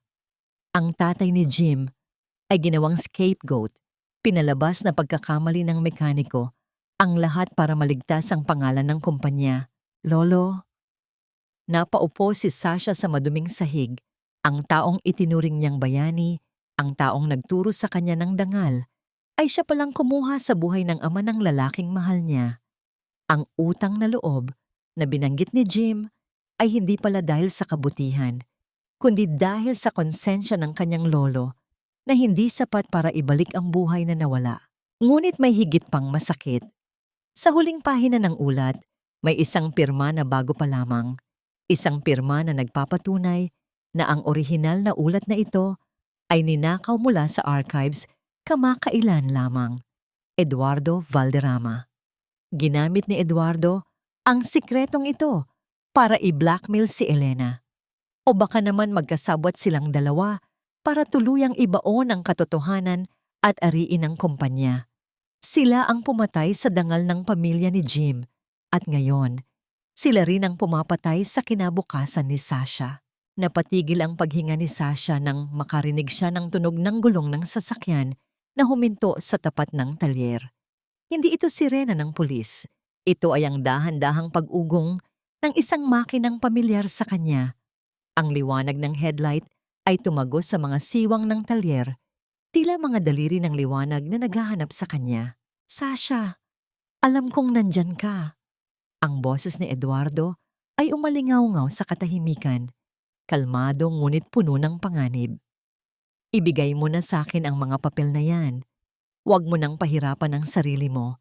Si Jim ay nasa kulungan na at walang sino man ang maniniwala sa isang baliw na tagapagmana. Niyakap ni Sasha ang envelope sa kanyang dibdib. Ang bawat pahina nito ay tila nararamdaman niya ang bigat ng pighati ng pamilya ni Jim sa loob ng 10 taon. Tumingin siya sa paligid, naghahanap ng matatakbuhan, ngunit ang talyer ay naging isang bitag. Ano, Sasha? Lalabas ka ba ng kusa o susunugin ko ang talyer na ito kasama mo? Muling sigaw ni Eduardo, kasunod ang tunog ng pagsara ng pinto ng sasakyan. Sa gitna ng desperasyon, nakita ni Sasha ang isang galon ng gasolina sa tabi ng welding machine. Isang mapanganib na ideya ang pumasok sa kanyang isipan. Kung mamamatay siya rito, hindi siya mamamatay ng walang laban. Ngunit bago pa siya makakilos, isang malakas na kalabog ang narinig sa likurang pintuan ng talyer. Isang anino ang mabilis na pumasok at hinila siya sa madilim na sulok. Pipitik-tik na sana si Sasha nang takpan ng anino ang kanyang bibig. Amoy langis, amoy pawis. Ngunit hindi ito si Jim. Huwag kang maingay, Sasha. Ako ang kapatid ni Jim. Itakas na kita rito bago kanila mahanap. Bulong ng boses ng isang binatilyo, puno ng takot at determinasyon. Sa labas, narinig ni Sasha ang pagtama ng isang matigas na bagay sa kandado ng talyer. Ang pinto ay unti-unting bumubukas. Ang anino ni Eduardo ay dahan-dahang humaba. Sa sementadong sahig, hawak ang isang bagay na kumikinang sa ilalim ng buwan. Ang bawat tibok ng puso ni Sasha ay tila isang malakas na tambol na umaalingaw-ngaw sa loob ng kanyang bungo. Nakatago siya sa likod ng isang malaking salansan ng mga lumang gulong. Ang kanyang mga daliri ay nakabaon sa plastik na balot ng mga dokumentong hawak niya. Sa tabi niya, nararamdaman niya ang panginginig ni Lito, ang nakababatang kapatid ni Jim. Ang bata ay halos hindi humihinga. Ang kanyang mga mata ay nanlalaki sa takot habang nakatingin sa dahan-dahang pagbukas ng pintuan ng talyer. Ang liwanag mula sa labas ay humahaba sa sahig, tila isang maputlang daliri na naghahanap sa kanila sa gitna ng kadiliman. Narinig ni Sasha ang marahang tunog ng mga sapatos ni Eduardo na humahakbang sa sementadong sahig. Hindi ito ang nagmamadaling hakbang ng isang taong natatakot. kundi ang kalmadong lakad ng isang mandaragit na alam na wala nang kawala ang kanyang biktima. Sasha, alam kong narito ka. Ang boses ni Eduardo ay malambing, ngunit ang bawat pantig ay tila may kalakip na talim. Huwag na nating pahabain ito. Ibigay mo na sa akin ang envelope na kinuha mo sa ilalim ng toolbox. Isang pirasong papel lang yan, Sasha. Huwag mong ipagpalit ang buhay mo at ang buhay ng batang kasama mo para sa isang lumang kasaysayan. Napapikit ng mariin si Sasha. Ang sakit ng katotohanang natuklasan niya ay mas matindi pa sa takot na nararamdaman niya ngayon. Ang kanyang sariling lolo, ang lalaking nagpalaki sa kanya, ay ang pumatay sa dangal ng pamilya ni Jim. At ngayon, ang lalaking nangako sa kanya ng kasal ay ang taong gumagamit ng madugong lihim na yon para ubusin siya. Bakit, Eduardo? Ang bulong ni Sasha ay halos hindi marinig, ngunit sa katahimikan ng talyer, tila ito ay isang pagsabog. Bakit kailangang maging ganito? Bakit kailangang sirain mo pati ang mga taong wala namang kinalaman sa atin? Tumigil ang mga yabag ni Eduardo. Dahil sa mundong ito, Sasha, ang mga imperial ay dapat manatiling nasa itaas. At ako ang magsisiguro na ang korporasyong binuo ng lolo mo ay hindi mawawala dahil lamang sa isang lumang pagkakamali. Ibigay mo na sa akin ang mga dokumento at ipapangako ko sa iyo, palalayain ko si Jim. Isang tawag ko lang, mawawala ang lahat ng kaso laban sa kanya. Isang malaking dilema ang bumara sa lalamunan ni Sasha. Ang kalayaan ni Jim kapalit ng katotohanan. Kung ibibigay niya ang mga ebidensya, mananatiling malinis ang pangalan ng kanyang pamilya. Ngunit habang buhay na dadalhin ni Jim ang mantsa ng isang kasalanang hindi ginawa ng kanyang ama. Ngunit kung tatakas siya, paano si Jim na kasalukuyang nakakulong sa madilim na selda? Naramdaman ni Sasha ang maliit na kamay ni Lito na humawak sa kanyang braso. Ate Sasha, huwag niyo po siyang pakinggan. Mahinang bulong ng bata. Ang kanyang boses ay puno ng tapang sa kabila ng takot. Sabi ni Kuya Jim, ang katotohanan ay hindi kailanman dapat ipagpalit sa kahit anong bagay. Ang mga salita ni Lito ay tila isang malamig na tubig na gumising sa nanlulumong diwa ni Sasha. Tama ang bata. Ang pag-ibig ni Jim ay hindi nakabase sa mga kondisyon. Ipinagtanggol siya ni Jim kahit wala itong kasiguraduhan. At ngayon, oras na para siya naman ang lumaban para sa dangal ng pamilya ni Jim. Dahan-dahang tumayo si Sasha mula sa kanyang pinagtataguan. Lumabas siya mula sa anino ng mga gulong, hawak ang envelope sa kanyang dibdib. Ang kanyang maikling buhok ay gulo-gulo. Ang kanyang mukha ay may bahid ng dumi at luha. Ngunit ang kanyang mga mata ay nagniningning sa isang uri ng determinasyon na hindi kailanman nakita ni Eduardo noon. Hindi ko ibibigay ito sa iyo, Eduardo. Ang boses ni Sasha ay matatag. Walang bakas ng panginginig. Ang katotohanan ito ay hindi sa akin. Ito ay pag-aari ni Jim. At sisiguraduhin kong malalaman ng lahat kung anong klaseng halimaw ang nagtatago sa likod ng magarang suit mo. Nagbago ang anyo ni Eduardo. Ang mapagkunwaring ngiti ay napalitan ng isang madilim na galit. Kung ganoon, pinili mo ang mahirap na paraan. Sayang, Sasha. Pwede ka sanang manatiling prinsesa, pero mas pinili mong mamatay na kasama ng mga daga. Dahan-dahang itinaas ni Eduardo ang kanyang kamay at mula sa labas, dalawang lalaking nakasuot ng itim ang pumasok. Ngunit bago pa sila makalapit, mabilis na kinuha ni Lito ang isang malaking wrench sa sahig at ibinato ito sa direksyon ng isang bumbilya na nakasabit sa kisame. Ang tunog ng pagkabasag ng salamin ay sinundan ng biglang pagbalot ng kabuuang dilim sa loob ng talyer. "Takbo, Ate Sasha! Sa likod!" sigaw ni Lito. Sa gitna ng kadiliman, narinig ni Sasha ang mga sigaw ni Eduardo at ang kalampag ng mga kagamitang nabubangga ng kanyang mga tauhan. Hinila ni Lito si Sasha patungo sa isang maliit na lagusan sa likod ng talyer na ginagamit nila kapag naglalaro. Gumapang sila sa pagitan ng mga kalawanging yero hanggang sa maramdaman nila ang malamig na patak ng ulan sa kanilang balat. Tumatakbo sila sa gitna ng madilim na bukid. Ang tanging gabay ay ang bawat kidlat na nagbibigay ng panandaliang liwanag. Hindi lumingon si Sasha. Ang bawat hakbang niya ay puno ng panalangin. Panalangin para kay Jim. At panalangin na sana ay umabot siya sa tamang tao bago siya mahanap ni Eduardo. Samantala, sa loob ng isang malamig at masikip na selda, nakaupo si Jim sa sahig. Ang kanyang mukha ay may mga pasa mula sa marahas na pag-aresto sa kanya. Narinig niya ang pagpihit ng susi sa rehas. Isang pulis ang pumasok, ngunit may dalang isang bagay na hindi dapat naroon. Isang mahabang kable at isang plastik na piring sa mata. "Pasensya na, Jim. Utos lang ito mula sa itaas." Ang boses ng pulis ay walang emosyon. Napatingin si Jim sa madilim na pasilyo ng presinto. Alam niyang hindi siya ililipat ng kulungan. Alam niyang ang gabing ito, ang huling gabi, na makikita niya ang mundo.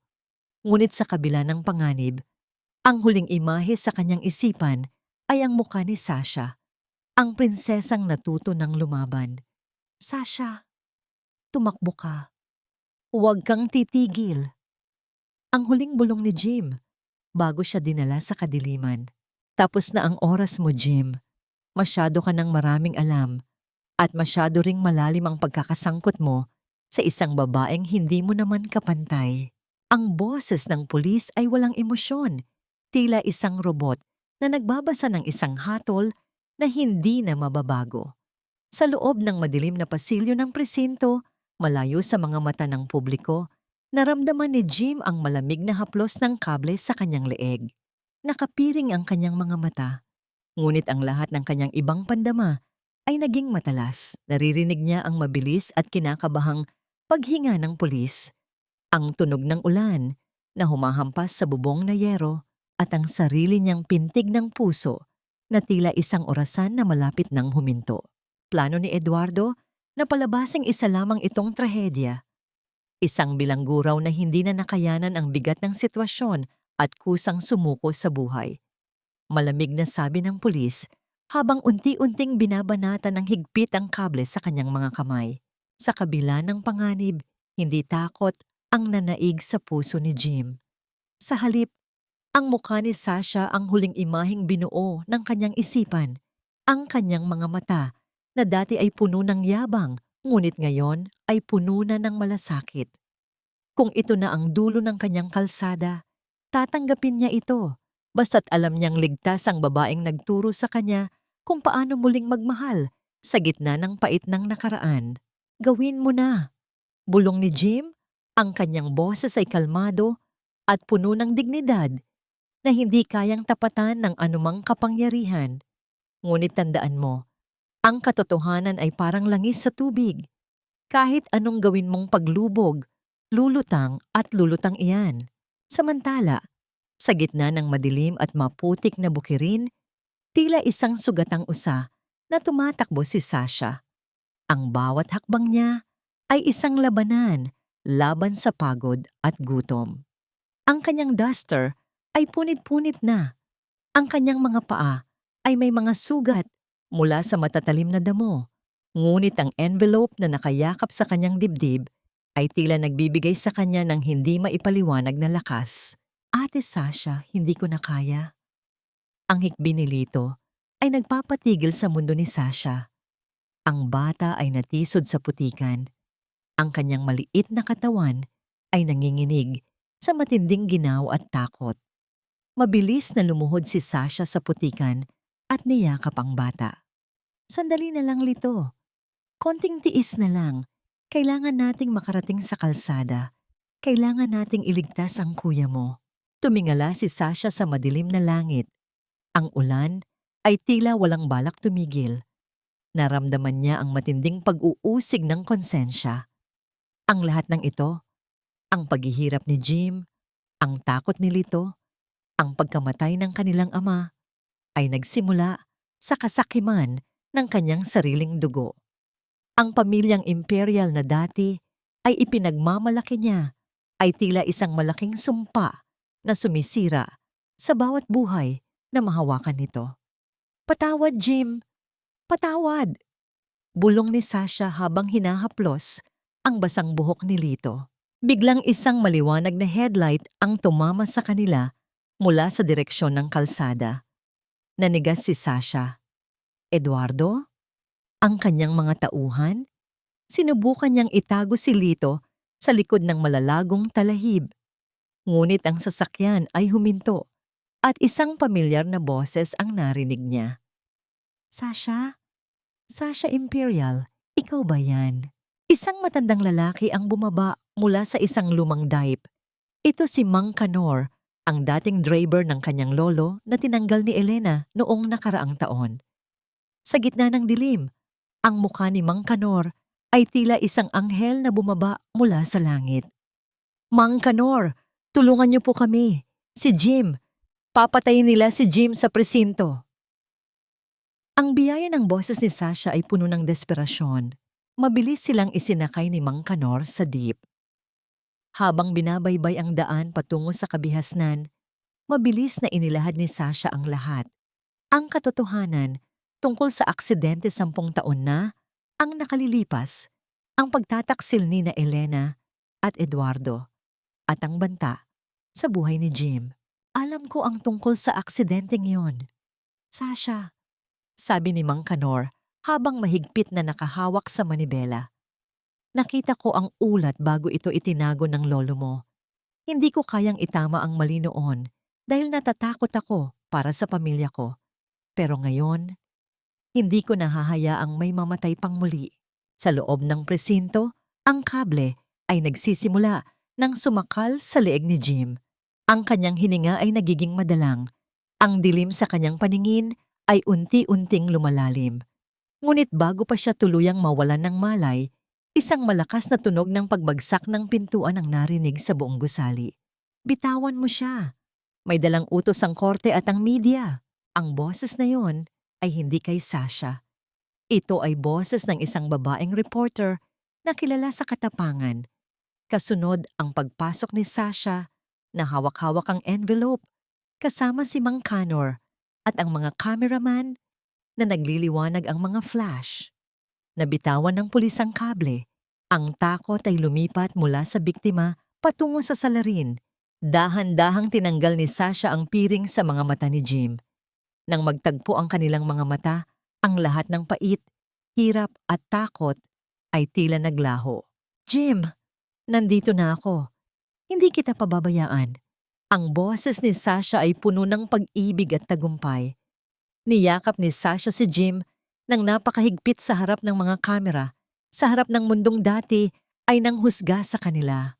Ang prinsesa at ang mekaniko sa gitna ng isang madilim na presinto ay naging simbolo ng isang katarungang matagal na ipinagkait.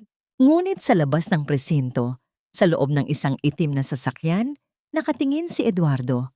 Ang kanyang mukha ay nabalot ng isang tindi ng galit na tila kayang sumunog ng buong lungsod. Kinuha niya ang kanyang telepono at may tinawagan. "Plano B. Sunugin ang lahat ng ebidensya sa planta at siguraduhin niyo na hindi sila makakarating sa korte bukas. Jim, huwag kang pipikit. Nandito na ako. Hindi ka na mag-iisa sa dilim." Ang tinig ni Sasha ay tila isang malambot na kumot na bumabalot sa nanginginig na katawan ni Jim. Sa loob ng isang maliit at lihim na silid sa bahay ni Mang Canor, ang tanging nagbibigay ng liwanag ay ang isang maliit na bumbilya na nakasabit sa kisame.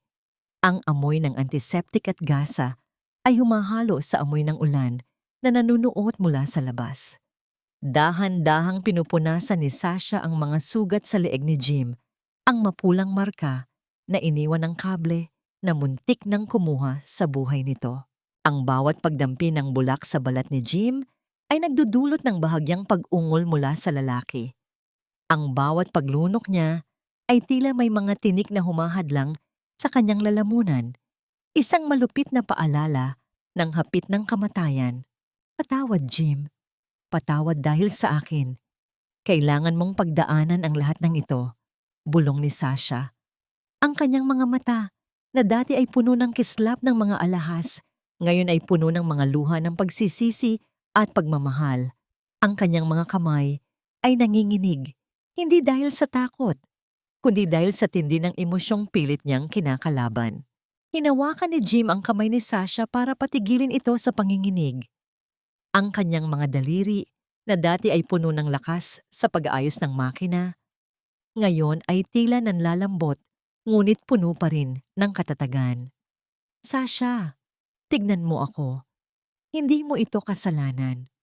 Ang kasalanan ay nasa mga taong piniling maging bulag para sa kapangyarihan. Iniligtas mo ako, ang dating prinsesa ng Imperial Motors. Iniligtas ang isang mekanikong katulad ko. Isang mapait na ngiti ang sumilay sa mga labi ni Sasha. Wala na ang prinsesang yon, Jim. Namatay siya sa gabing iniwan siya ng lahat. Ang babaeng nasa harap mo ngayon ay isang taong natuto ng lumaban dahil sa'yo. Sa gitna ng kanilang sandali ng katahimikan, isang malakas na balita ang umalingaw-ngaw mula sa lumang telebisyon sa sala ni Mang Kanor. Ang mga larawan ng naglalagablab na apoy ay bumungad sa kanila. Ang pamilyar na gusali ng Imperial Motors Archive Center ay nilalamon ng dambuhalang apoy. Isang malaking sunog ang kasalukuyang nagaganap sa Archive Center ng Imperial Motors, anunsyo ng reporter. Ayon sa mga awtoridad, mabilis na kumalat ang apoy dahil sa dami ng mga lumang dokumento. Pinangangambahang lahat ng mga importanteng record ng kumpanya mula noong nakaraang 10 taon ay tuluyan ng maging abo. Nanigas ang buong katawan ni Sasha. Ang ebidensya, ang lahat ng mga dokumentong magpapatunay sa krimen ni Eduardo at ang pagkakasangkot ng kanyang lolo ay kasalukuyang nagiging usok at abo. Tumingin siya sa envelope na hawak niya. Ito na lamang ang natitirang piraso ng katotohanan. Plano B! Bulong ni Sasha. Ang kanyang boses ay puno ng pait. Gusto niyang burahin ang lahat bago tayo makarating sa korte bukas. Sasha, hindi pa tapos ang laban. Ani Mang Kanor na pumasok sa silid na may dalang mga kape. May mga tao akong kakilala sa loob ng kumpanya. Hindi lahat ay panig kay Eduardo. May isang taong nakapagtago ng digital backup ng mga file na yan, pero kailangan nating puntahan ang kanyang kinaroroonan bago siya mahanap ng mga tauhan ni Elena. Ngunit ang katahimikan ng gabi ay muling nabasag nang marinig nila ang tunog ng mabilis na pagharurot ng mga sasakyan sa labas. Hindi lang isa, kundi 3 sasakyan ang sabay-sabay na huminto sa tapat ng bahay ni Mang Kanor. Ang tunog ng mga pintuan ng sasakyan na malakas na isinasara ay tila mga putok ng baril sa katahimikan ng gabi. Nahanap nila tayo, sabi ni Jim habang pinipilit na tumayo sa kabila ng kanyang panghihina. Sasha, kunin mo ang envelope. Mang Kanor, itakas niyo siya sa likod. Hindi kita iiwan ni Jim. Hindi na muli. Sigaw ni Sasha. Makinig ka! Ang boses ni Jim ay naging matigas, tila bakal na pinanday sa apoy. Ang katotohanang hawak mo ay mas mahalaga kaysa sa buhay ko. Kung makuha nila yan, wala nang saysay ang lahat ng sakripisyo natin. Takbo, Sasha. Magkita tayo sa korte bukas. Ipinapangako ko. Sisipot ako. Narinig nila ang marahas na paghampas sa pintuan sa labas. Ang tunog ng pagkawasak ng kahoy ay sumunod. Tanda na nakapasok na ang mga tauhan ni Eduardo. Sa huling pagkakataon, mabilis na hinalikan ni Jim si Sasha sa noo. Isang halik na puno ng pamamaalam at pag-asa. Hinila ni Mang Kanor si Sasha patungo sa isang lihim na lagusan sa ilalim ng sahig na patungo sa isang bakanteng lote sa likod. Habang gumagapang si Sasha sa dilim, narinig niya ang kalabog ng mga gamit sa loob ng silid na kakalabas lang nila at ang boses ni Eduardo na puno ng pananabik. Nasaan siya, Jim? Nasaan ang babaeng iyon at ang mga dokumento? Nang makalabas si Sasha sa bakanteng lote, sinalubong siya ng malamig na hangin at ang madilim na kalsada. Kasama si Mang Kanor, sumakay sila sa isang lumang sasakyan na nakatago sa ilalim ng mga puno. Habang papaalis sila, lumingon si Sasha at nakita ang mga anino ng mga lalaki sa loob ng bahay ni Mang Kanor. Habang binabaybay nila ang madilim na kalsada patungo sa lungsod, isang malaking truck ang biglang lumabas mula sa isang madilim na kanto. Hindi ito humihinto. Sa halip, lalo itong bumibilis. Ang mga headlight nito ay tila mga mata ng isang halimaw na nakatitok ng diretso sa kanila.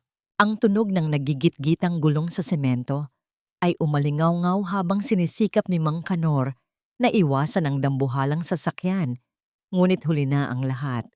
Ang truck ay sadyang bumangga sa gilid ng kanilang sasakyan na nagdulot ng pagbaligtad nito sa gitna ng kalsada. Sa loob ng nagkakanduhulog na sasakyan, ang huling naramdaman ni Sasha ay ang mahigpit na pagyakap niya sa envelope bago tuluyang lamunin ng dilim ang kanyang pandama. Ang katahimikan ay tila isang mabigat na kumot na bumalot sa nawasak na sasakyan.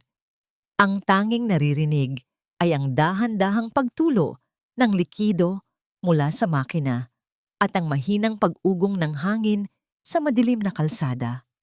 Sa loob ng baligtad na sasakyan, dahan-dahang iminulat ni Sasha ang kanyang mga mata. Ang lahat ay malabo, ang mundo ay umiikot, at ang bawat bahagi ng kanyang katawan ay tila tinutusok ng libu-libong karayom.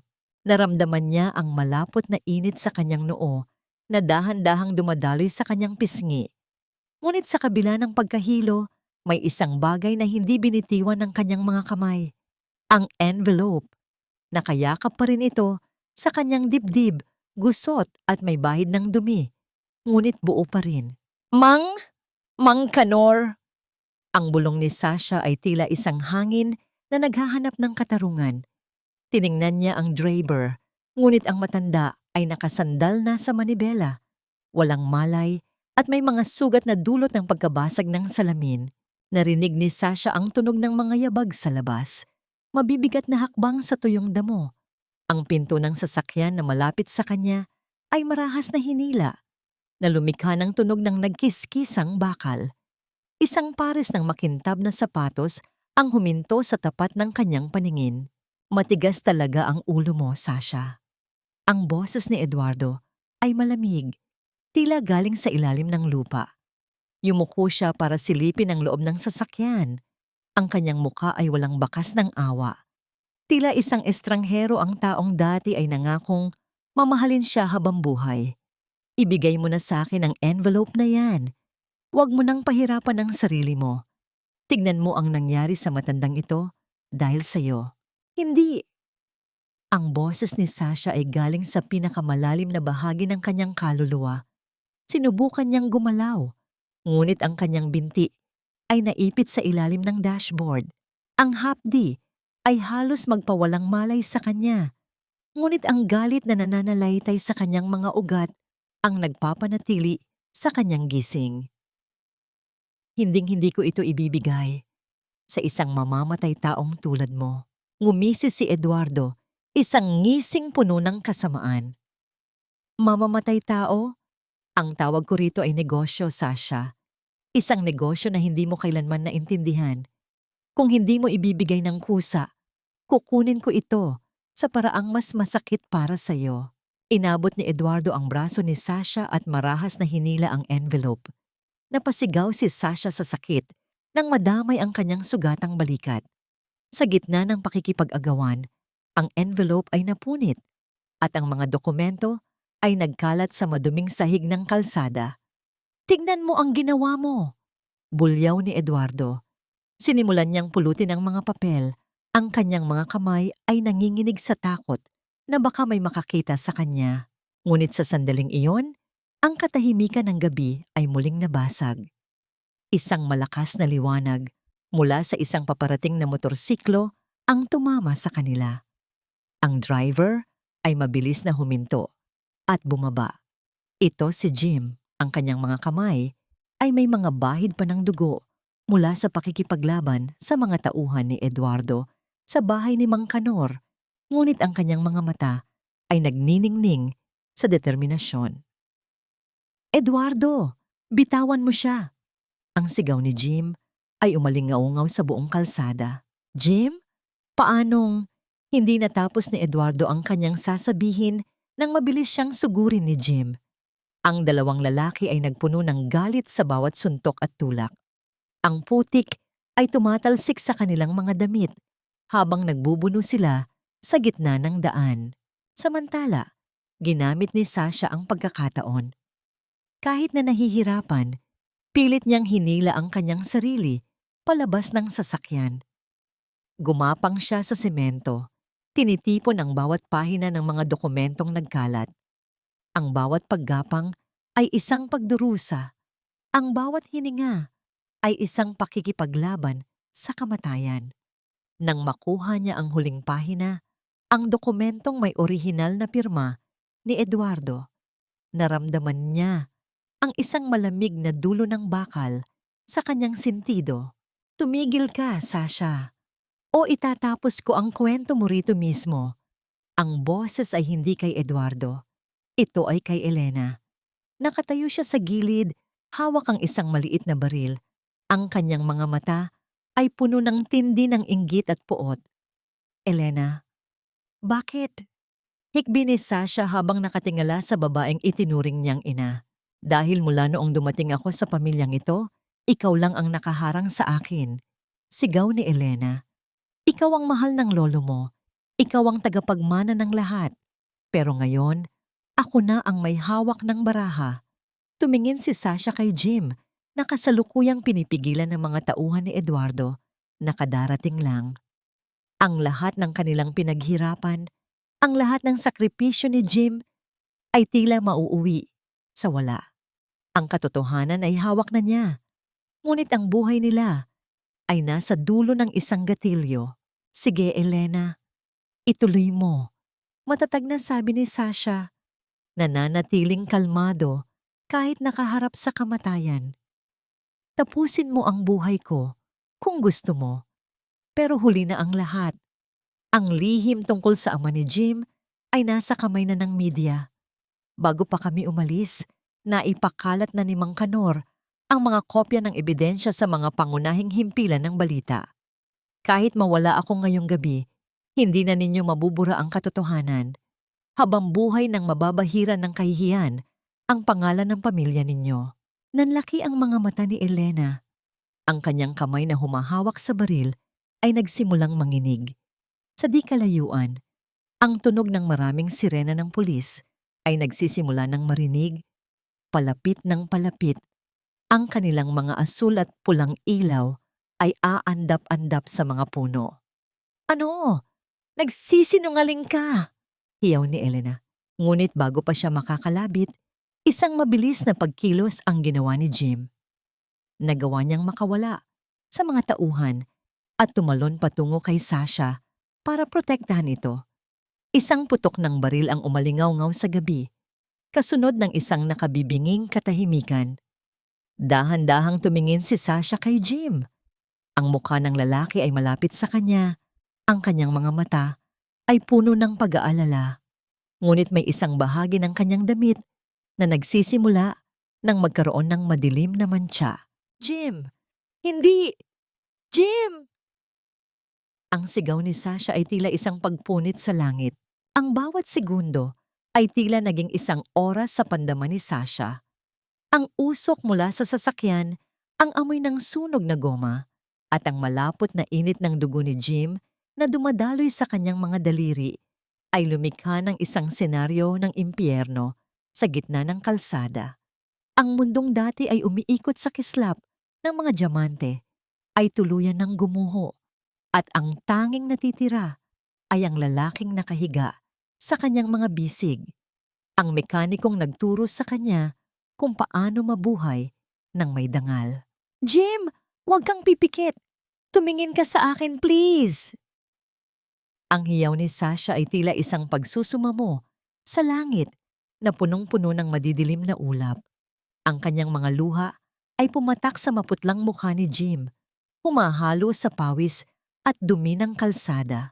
Isang mahinang ubo ang kumawala sa mga labi ni Jim, kasabay ng pagsilay ng isang pilit na ngiti. Ang kanyang mga mata ay nananatiling nakapokus kay Sasha. Tila sa gitna ng papalapit na kadiliman, ang mukha ng dalaga, ang tanging liwanag na kanyang kinakailangan. Sasha, ang mga papel, itago mo. Huwag mong bibitawan. Wala akong pakialam sa mga papel na yan, Jim. Ikaw ang kailangan ko. Ikaw lang. Ang bulyaw ni Sasha, ang boses niya ay basag at puno ng matinding pighati. Sa kabilang panig, nanigas si Elena.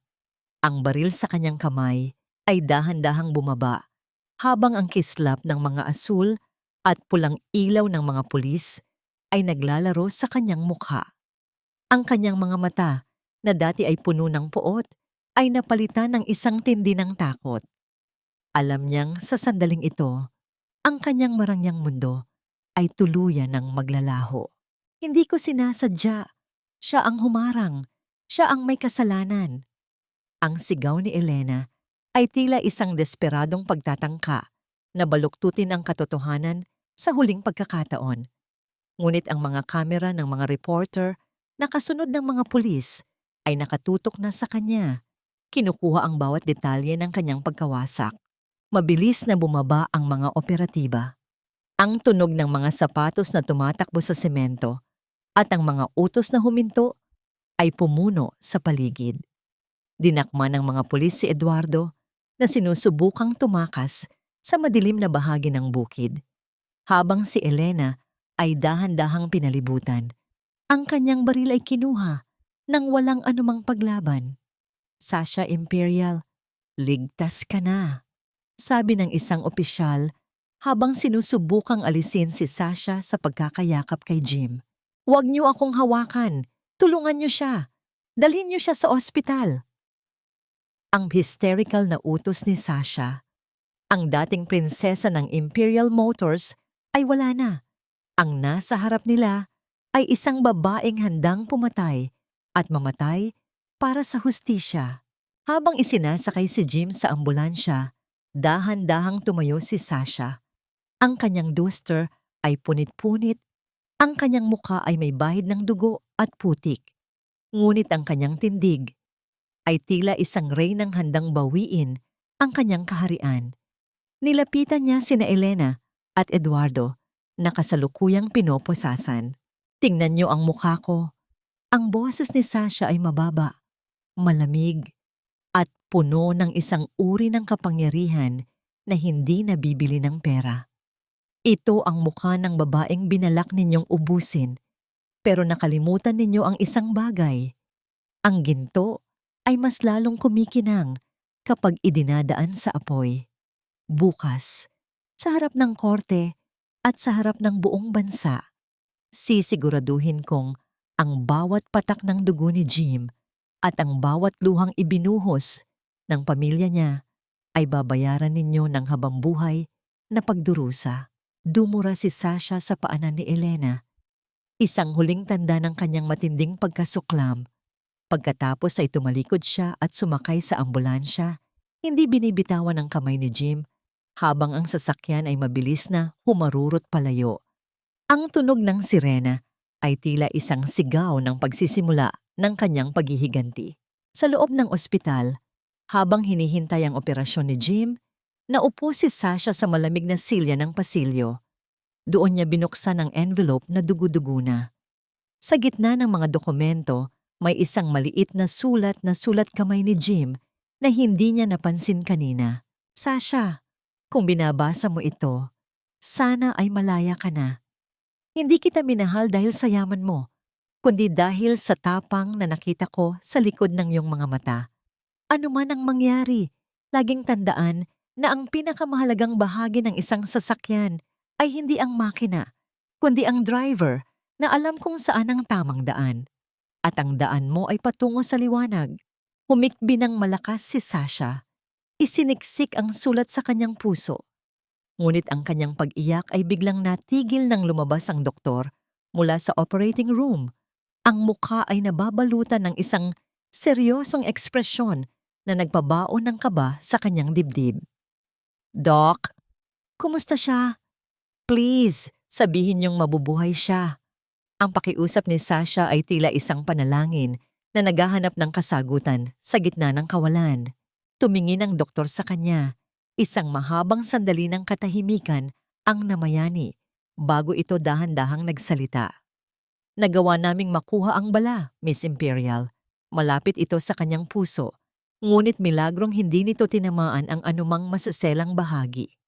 Kasalukuyan siyang nasa kritikal na kondisyon, pero stable na ang kanyang mga vitals. Ngayon, ang kailangan na lamang natin ay ang kanyang lakas para lumaban sa paggaling. Ang mga salita ng doktor ay tila isang malakas na agos ng tubig na humugas sa lahat ng lason at takot sa sistema ni Sasha. Napasandal siya sa pader, dahan-dahang napaupo sa malamig na sahig ng ospital at huminga ng malalim. Ang bawat hibla ng kanyang katawan ay tila bumigay matapos ang mahabang gabi ng pakikipaglaban. Hindi na siya umiyak. Sa halip, isang matigas na determinasyon ang sumilay sa kanyang mga mata. Lumipas ang mga araw na tila isang malabong panaginip. Habang nagpapagaling si Jim, si Sasha ay hindi tumigil. Ang dating prinsesang mahilig sa mga party at mararangyang gamit ay naging isang babaeng palaging nasa opisina ng mga abogado at sa harap ng mga kamera ng media. Hawak ang mga dokumentong nakuha niya mula sa toolbox ng ama ni Jim. Iniladlad ni Sasha ang lahat ng baho ng Imperial Motors sa ilalim ng pamumuno ni na Elena at Eduardo. Dumating ang araw ng huling pagdinig sa korte. Ang silid ay punong-puno ng mga reporter, mga empleyado ng korporasyon at mga taong gustong masaksihan ang pagbagsak ng mga mapanlinlang. Nakasuot si Sasha ng isang simpleng itim na suit.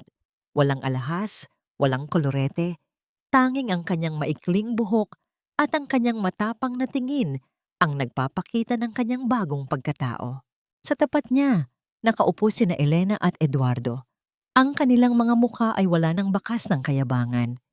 Si Elena ay panayang iyak, sinusubukang makuha ang awa ng publiko, habang si Eduardo ay nakayuko, hindi magawang tumingin sa mga mata ni Sasha. Ipinapakita ng mga dokumentong ito, ang boses ng abogado ni Sasha ay umalingaw-ngaw sa loob ng korte, na hindi lamang ninakawan ni na Eduardo Valderrama at Elena Imperial ang kumpanya, kundi sadyang itinago rin nila ang katotohanan tungkol sa pagkamatay ng mekanikong si Roberto Cruz 10 taon na ang nakalilipas.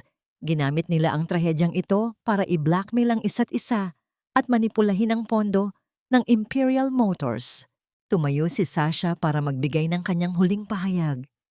Ang bawat hakbang niya patungo sa harapan ay puno ng dignidad. Ang pangalang Imperial ay binuo ng lolo ko, nang may pangarap.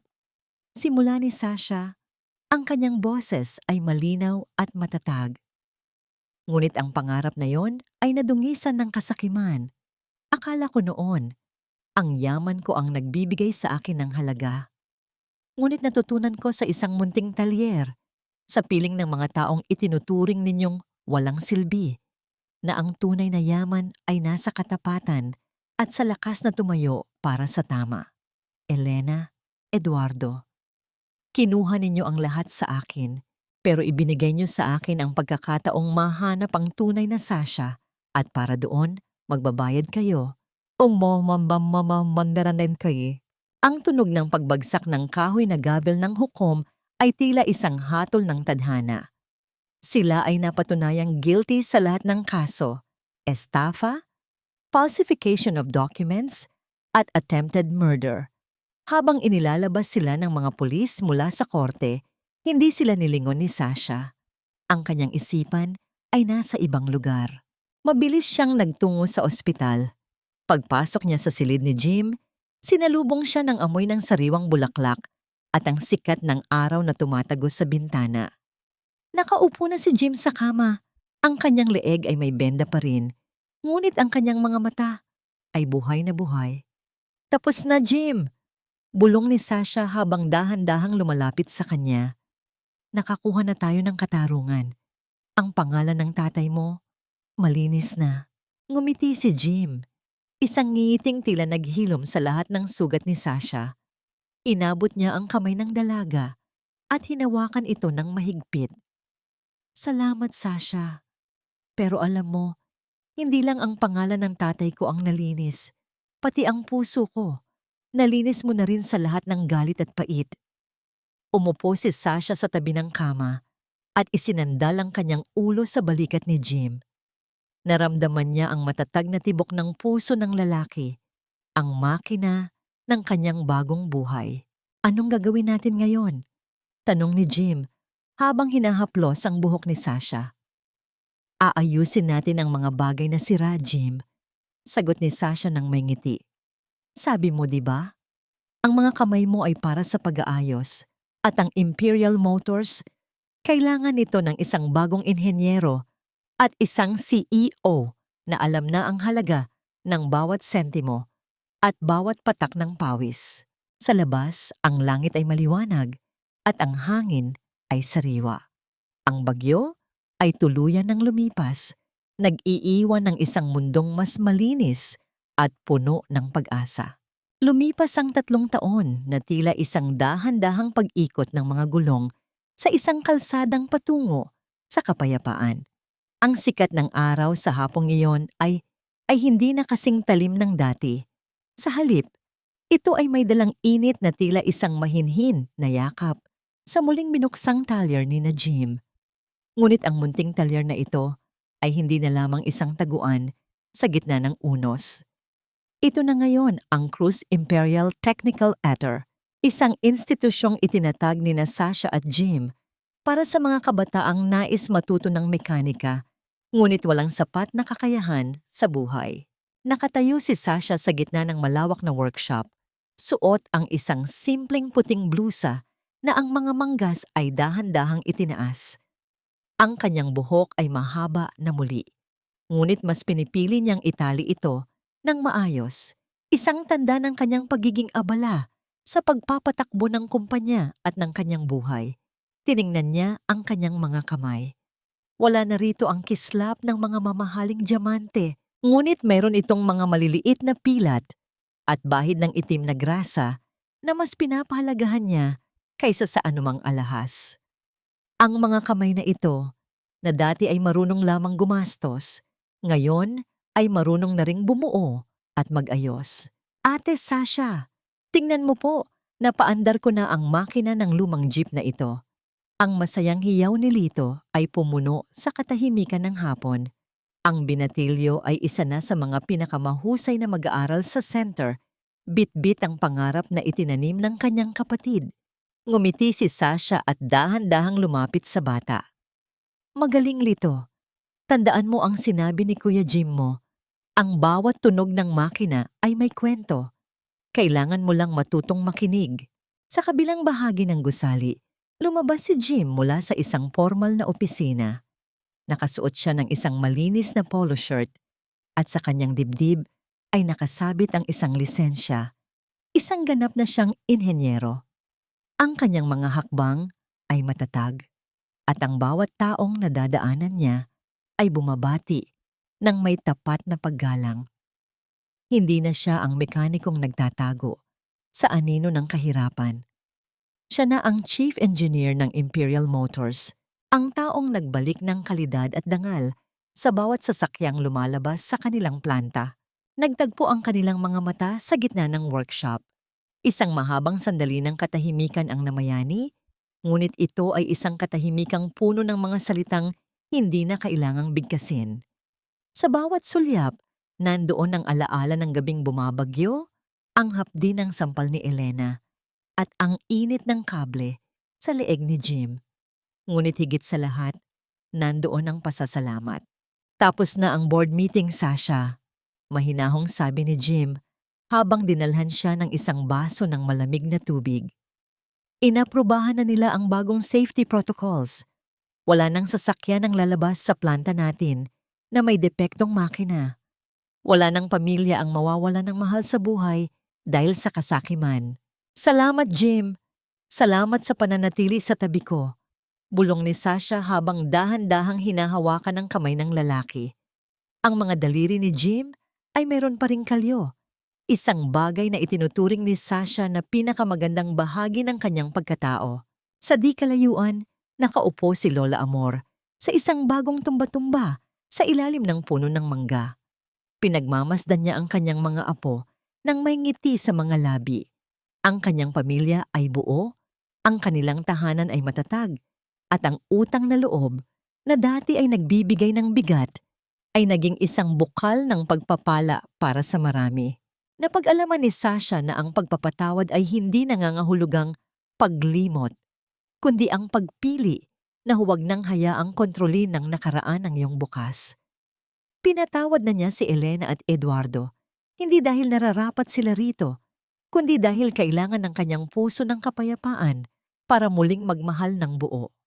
Sina Elena at Eduardo ay kasalukuyan ng nagsisilbi ng kanilang hatol sa likod ng mga rehas, malayo sa kinang napilit nilang ninakaw. Habang dahan-dahang lumulubog ang araw, naglalakad ang dalawa sa gilid ng kalsada kung saan sila unang nagtagpo. Ang langit ay nababalutan ng kulay rosas at kahel, tila isang canvas ng isang bagong simula. Jim, kung babalik ka sa gabing iyon, sa gabing nasira ang kotse ko sa ulan, tutulungan mo pa rin ba ako? Tanong ni Sasha ng may halong biro. Tumigil si Jim at humarap sa kanya. Kinuha niya ang parehong kamay ni Sasha at idinampi ang kanyang noo sa noo ng dalaga, tulad ng ginawa niya noong gabing madilim pa ang lahat. Sasha, kahit ilang beses pang masira ang kotse mo, kahit ilang bagyo pa ang dumaan, hinding-hindi ako magsasawang ayusin ang lahat para sa'yo. Dahil hindi lang ang makina mo ang inayos ko, ikaw ang nag-ayos sa buhay ko. Isang dahan-dahang halik ang idinampi ni Jim sa noo ni Sasha. Isang pangako ng pag-ibig na hindi nakabase sa yaman, kundi sa katapatan ng dalawang kaluluwang pinanday ng pagsubok. Sa gitna ng katahimikan ng gabi, ang tanging naririnig ay ang tibok ng kanilang mga puso. Isang maayos at malakas na ritmo na nagsasabing ang lahat ay nasa tamang lugar na. Ang katarungan ay nakamit, ang mga sugat ay naghilom, at ang pag-asa ay muling nagliwanag. Sa dulo ng kalsada, hindi na lamang sila ang mekaniko at ang prinsesa. Sila na ang magkapareha sa buhay, handang harapin ang anumang kurbada ng tadhana ng magkahawak kamay.